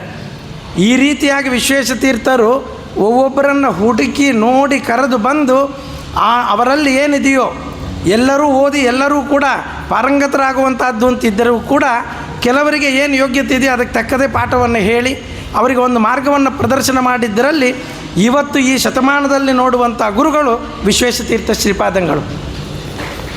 ಅದನ್ನೇ ಶಾಸ್ತ್ರ ಹೇಳ್ತಾ ಇದೆ. ಗುರುಗಳು ಅಂದರೆ ಯಾರು ಅಂತ ಹೇಳಿದರೆ ಸಮ್ಯಕ್ ಲಕ್ಷಣ ಸಂಪನ್ನ ಯದ್ದದ್ಯಾತ್ ಸುಪ್ರಸನ್ನದಿ ಶಿಷ್ಯಾಯ ಸತ್ಯಂ ಭವತಿ ಅಂತ. ಅದನ್ನು ವಿಶ್ವೇಶತೀರ್ಥರಲ್ಲಿ ಪ್ರತ್ಯಕ್ಷವಾಗಿ ಅವರಿದ್ದ ಕಾಲದಲ್ಲಿ ನಾವೆಲ್ಲರೂ ನೋಡಿದ್ದೇವೆ. ಎಂದಾದರೂ ಅವರು ಸ್ವಲ್ಪ ಮುಖವನ್ನು ಬೇರೆ ಮಾಡಿ ನೋಡಿದ್ದೇವ? ಇಲ್ಲ. ನೀವು ಯಾರು ಮಾತಾಡಿದ್ರು ನಿಮ್ಮಲ್ಲಿ ಮೃದು ಸ್ವಭಾವದಿಂದ ಅನುಗ್ರಹ ಮಾಡೋ ರೀತಿಯಿಂದ ಸಂತೋಷದಿಂದ ಮಾತಾಡುವಂಥ ವ್ಯಕ್ತಿಗಳು ಅವರು ಆ ರೀತಿಯಲ್ಲಿ ಗುರುಸ್ಥಾನೀಯರಾಗಿ ಕಂಡು ಬಂದರು. ಎಂಥವರವರು ಸಮ್ಯಕ್ ಲಕ್ಷಣ ಸಂಪನ್ನ, ಶ್ರೀಮದ್ ಆಚಾರ್ಯರು ಸಮ್ಯಕ್ ಲಕ್ಷಣ ಸಂಪನ್ನರು. ಆ ಅನುಗ್ರಹಕ್ಕೆ ಪಾತ್ರ ಆಗಿದ್ದಾರೆ. ಹೇಗೆ ಅಂದರೆ ಆ ಶ್ರೀಮದ್ ಆಚಾರ್ಯರ ಕರಾರ್ಚಿತವಾದಂಥ ಪೂಜಿಸಲ್ಪಟ್ಟಂಥ ಆ ಕೃಷ್ಣನನ್ನು ಆರಾಧನೆ ಮಾಡಿ ಇವರು ಗುರುಸ್ಥಾನೀಯರಾದರು, ಒಳ್ಳೆ ಲಕ್ಷಣೋಪೇತರಾಗಿದ್ದರು. ಅಷ್ಟು ಮಾತ್ರ ಅಲ್ಲದೆ ಎಂಥದ್ದಿದ್ದರು ಅಂದರೆ ಯಾರು ಪಾಠಕ್ಕೆ ಬಂದು ಕೂತರೆ ಎಂಥ ರೀತಿಯಲ್ಲಿ ಕೊಟ್ಟರು. ಯದ್ದದ್ಯಾತ್ ಸುಪ್ರಸನ್ನದೀಹಿ, ಬೆಳಿಗಾಗಲಿ ಮಧ್ಯಾಹ್ನ ಆಗಲಿ ರಾತ್ರಿ ಆಗಲಿ ಅವರು ಯಾವ ರೀತಿಯಲ್ಲಿ ವಿದ್ಯಾಮಾನ್ಯರಲ್ಲಿ ಅಧ್ಯಯನವನ್ನು ಮಾಡಿದ್ದರು ಅದನ್ನು ಶಿಷ್ಯ ಪರಂಪರೆಯನ್ನು ತಂದು ಮುಂದೆ ಬೆಳೆಸಿ ಇವತ್ತು ಲೋಕಕ್ಕೆ ಕೊಟ್ಟಂಥ ಅವರು ಪ್ರಸನ್ನತೆಯಿಂದ ಇದ್ದರು. ಪ್ರಸನ್ನದಿ ಶಿಷ್ಯಾಯ ಸತ್ಯಂ ಭವತಿ. ಆ ಒಂದು ರೀತಿಯಿಂದ ಶಿಷ್ಯರಿಗೆ ಅನುಗ್ರಹ ಮಾಡಿಕೊಟ್ಟಂಥ ವಿದ್ಯೆ ಇವತ್ತು ಪರಿಣಮಿಸಿದೆ. ಎಲ್ಲಿ ಅಂತ ಹೇಳಿದ್ರೆ ನಮ್ಮ ಗುರುಗಳೇ ಸಾಕ್ಷಿಯಾಗಿದ್ದಾರೆ. ಹೇಗೆ ಅಂದರೆ ಅವರಿಗೆ ಲೌಕಿಕವಾದಂಥ ರೀತಿಯಲ್ಲಿ ಉನ್ನತ ಸ್ಥಾನ ಸಿಕ್ಕಿತು. ವ್ಯಾಸತ್ರಯ ಅಧ್ಯಯನ ಮಾಡಿ ಆ ವ್ಯಾಸತ್ರಯದಿಂದ ಮುಖೋದ್ಗತವಾದಂಥ ರೀತಿಯಲ್ಲಿ ವಾಕ್ಯಾರ್ಥದಲ್ಲಿ ಕೂತು ಯಾವ ಶ್ರೀಮದ್ ಆಚಾರ್ಯರ ಸಿದ್ಧಾಂತವನ್ನು ಸ್ಥಾಪನೆ ಮಾಡಿದರು ಅದನ್ನು ಕೃಷ್ಣ ನೋಡಿದ, ಅನುಗ್ರಹ ಮಾಡಿದ. ಹೇಗೆ ಅಂದರೆ ಇವತ್ತು ಮೂಳುಗೋಪಾಲಕೃಷ್ಣ ದೇವರ ಆರಾಧ್ಯರಾದಂಥ ಅವರಿಂದ ಅರ್ಚನೆಯನ್ನು ಪಡೆಯುವಂಥ ರೀತಿಯಲ್ಲಿ ವಿದ್ಯಾಶೀರ್ಷರಾಗಿದ್ದಾರೆ ಅಂದರೆ ಶಾಸ್ತ್ರ ಹೇಳಿದ ಮಾತು ಸತ್ಯವಾಗಿ ಕಂಡು ಬಂದಿದ್ದರಲ್ಲಿ ವಿಶ್ವೇಶತೀರ್ಥರ ಅನುಗ್ರಹಕ್ಕೆ ಪಾತ್ರರಾದಂಥ ವಿದ್ಯಾಶ್ರೀಷತೀರ್ಥ ಶ್ರೀಪಾದಂಗಳವರನ್ನು ನಾವು ನೋಡಿದಾಗ ನಾವೆಲ್ಲರೂ ಕೂಡ ಪುಣ್ಯಭಾಗಿಗಳೇ. ಹೇಗೆ ಅಂದರೆ ಅವರ ಕಾಲದಲ್ಲಿ ನಾವು ವಿದ್ಯಾವಂತ ಮೆಚ್ಕೋಬೋದು. ಎಲ್ಲರೂ ಅವರಲ್ಲಿ ಅಧ್ಯಯನ ಮಾಡಿರೋಲ್ಲ. ಆದರೆ ನಮ್ಮ ಮನೆಗೆ ಕರೆದು ನಾವು ಒಂದು ಪಾದಪೂಜೆ ಮಾಡಿದ್ರು, ವಿಶ್ವೇಶತೀರ್ಥರು ನಮ್ಮ ಮನೆಗೆ ಬಂದರು, ಅವರು ಪಾದಪೂಜೆಯನ್ನು ಮಾಡಿದೆವು, ಅವರು ಪೂಜೆಯನ್ನು ನೋಡಿ ಪ್ರಸಾದವನ್ನು ಸ್ವೀಕಾರ ಮಾಡಿದೆವು ಅಂತ ಹೇಳಿದ್ರೆ ನಾವು ಧನ್ಯರಾಗ್ತೇವೆ. ಅಂಥ ವಿಶ್ವೇಶತೀರ್ಥ ಶ್ರೀಪಾದಂಗಳವರ ಆರಾಧನೆಯಲ್ಲಿ 2 ಮಾತನ್ನು ನಮ್ಮ ವಾಕ್ಶುದ್ಧಿಗೋಸ್ಕರ ಹೇಳುವಂಥದ್ದು. ಅವರ ಪವಾಡಗಳು, ಅವ್ರ ಜೊತೆ ವ್ಯವಹಾರ ಮಾಡಿ ಅನುಭವಿಸಿದಂಥ ಎಷ್ಟೆಷ್ಟೋ ಮಹನೀಯರು ಜ್ಞಾನಿಗಳಿದ್ದಾರೆ. ಕಾಲದ ಅವಕಾಶದ ರೀತಿಯಲ್ಲಿ ಈ 2 ಮಾತನ್ನು ಹೇಳಿ ಗುರುವಂತರ್ಯಾಮಿ ಭರ್ತಿರನ ಮುಖ್ಯ ಪ್ರಾಣಾಂತರ್ಗತ ಕೃಷ್ಣನಿಗೆ ಸಮರ್ಪಣೆ ಮಾಡ್ತೇನೆ. ಶ್ರೀಕೃಷ್ಣ ಅರ್ಪಣ ಮಸ್ತು.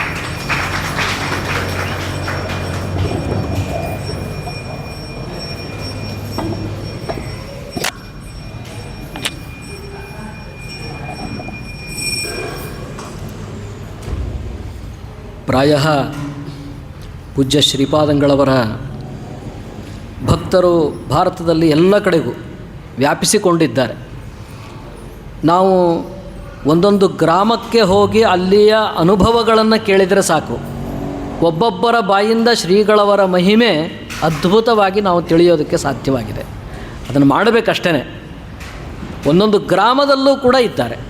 ಎಷ್ಟೋ ಜನರು ತಮ್ಮ ಜೀವನವನ್ನು ಶ್ರೀಗಳವರ ದರ್ಶನದಿಂದ ಮಾತ್ರ ಉದ್ಧಾರ ಮಾಡಿಕೊಂಡಂಥವರು ಇದ್ದಾರೆ.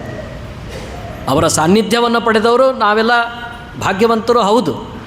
ಅವರು, ಅವರ ಗುರುಗಳು, ವಿದ್ಯಾಮಾನ್ಯರು, ಇವರ ಸಾನ್ನಿಧ್ಯ ಅಂತನ್ನುವಂಥದ್ದು ನಮಗೆ ಬಹಳಷ್ಟು ಪುಣ್ಯಭಾಗ್ಯ ಅದು.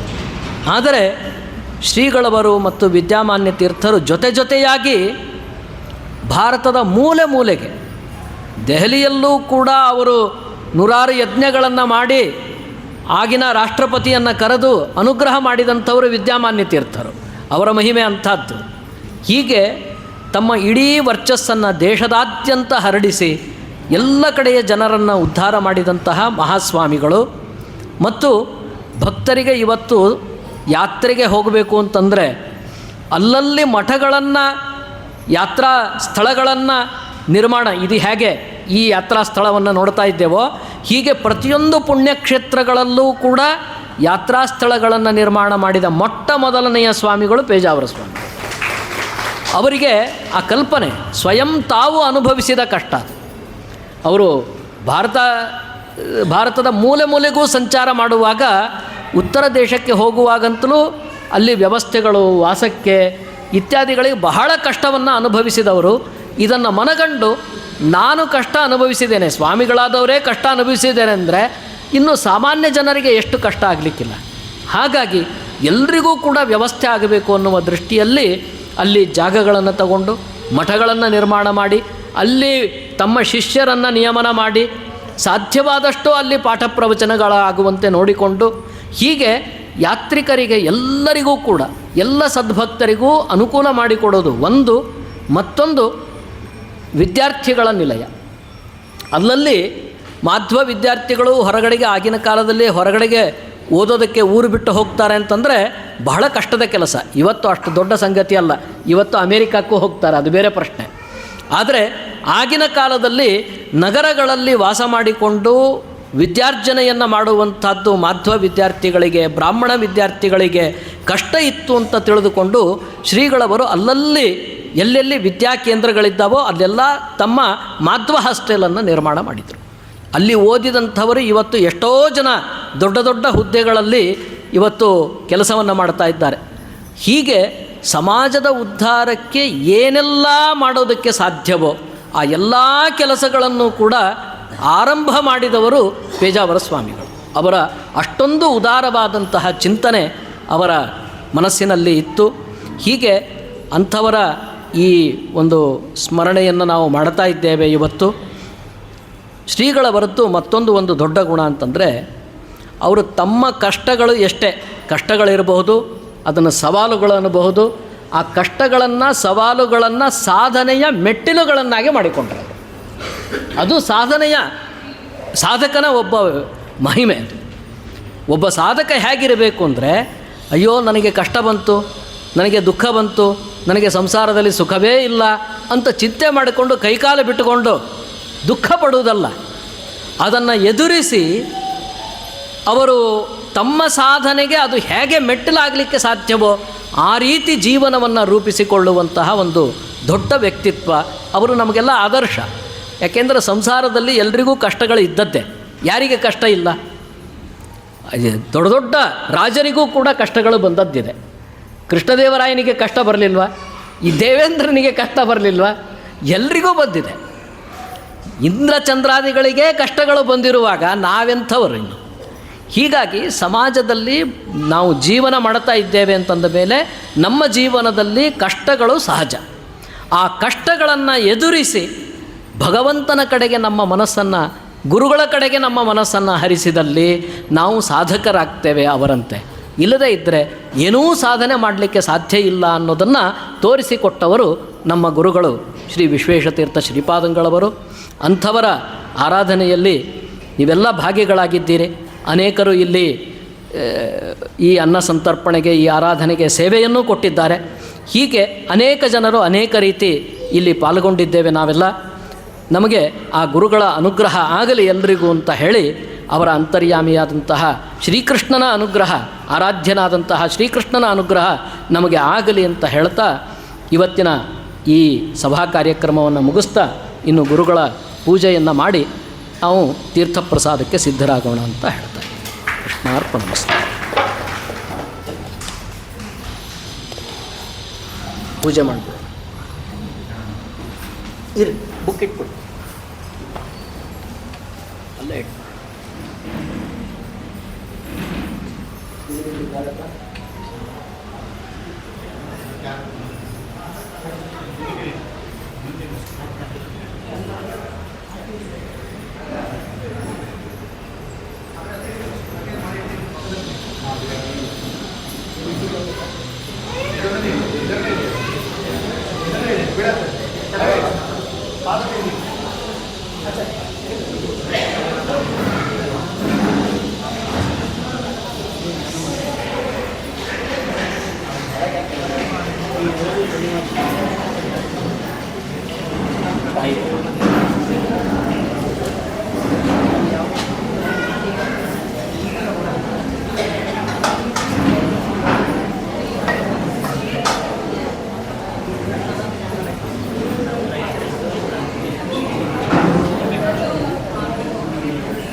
ಹಾಕಿ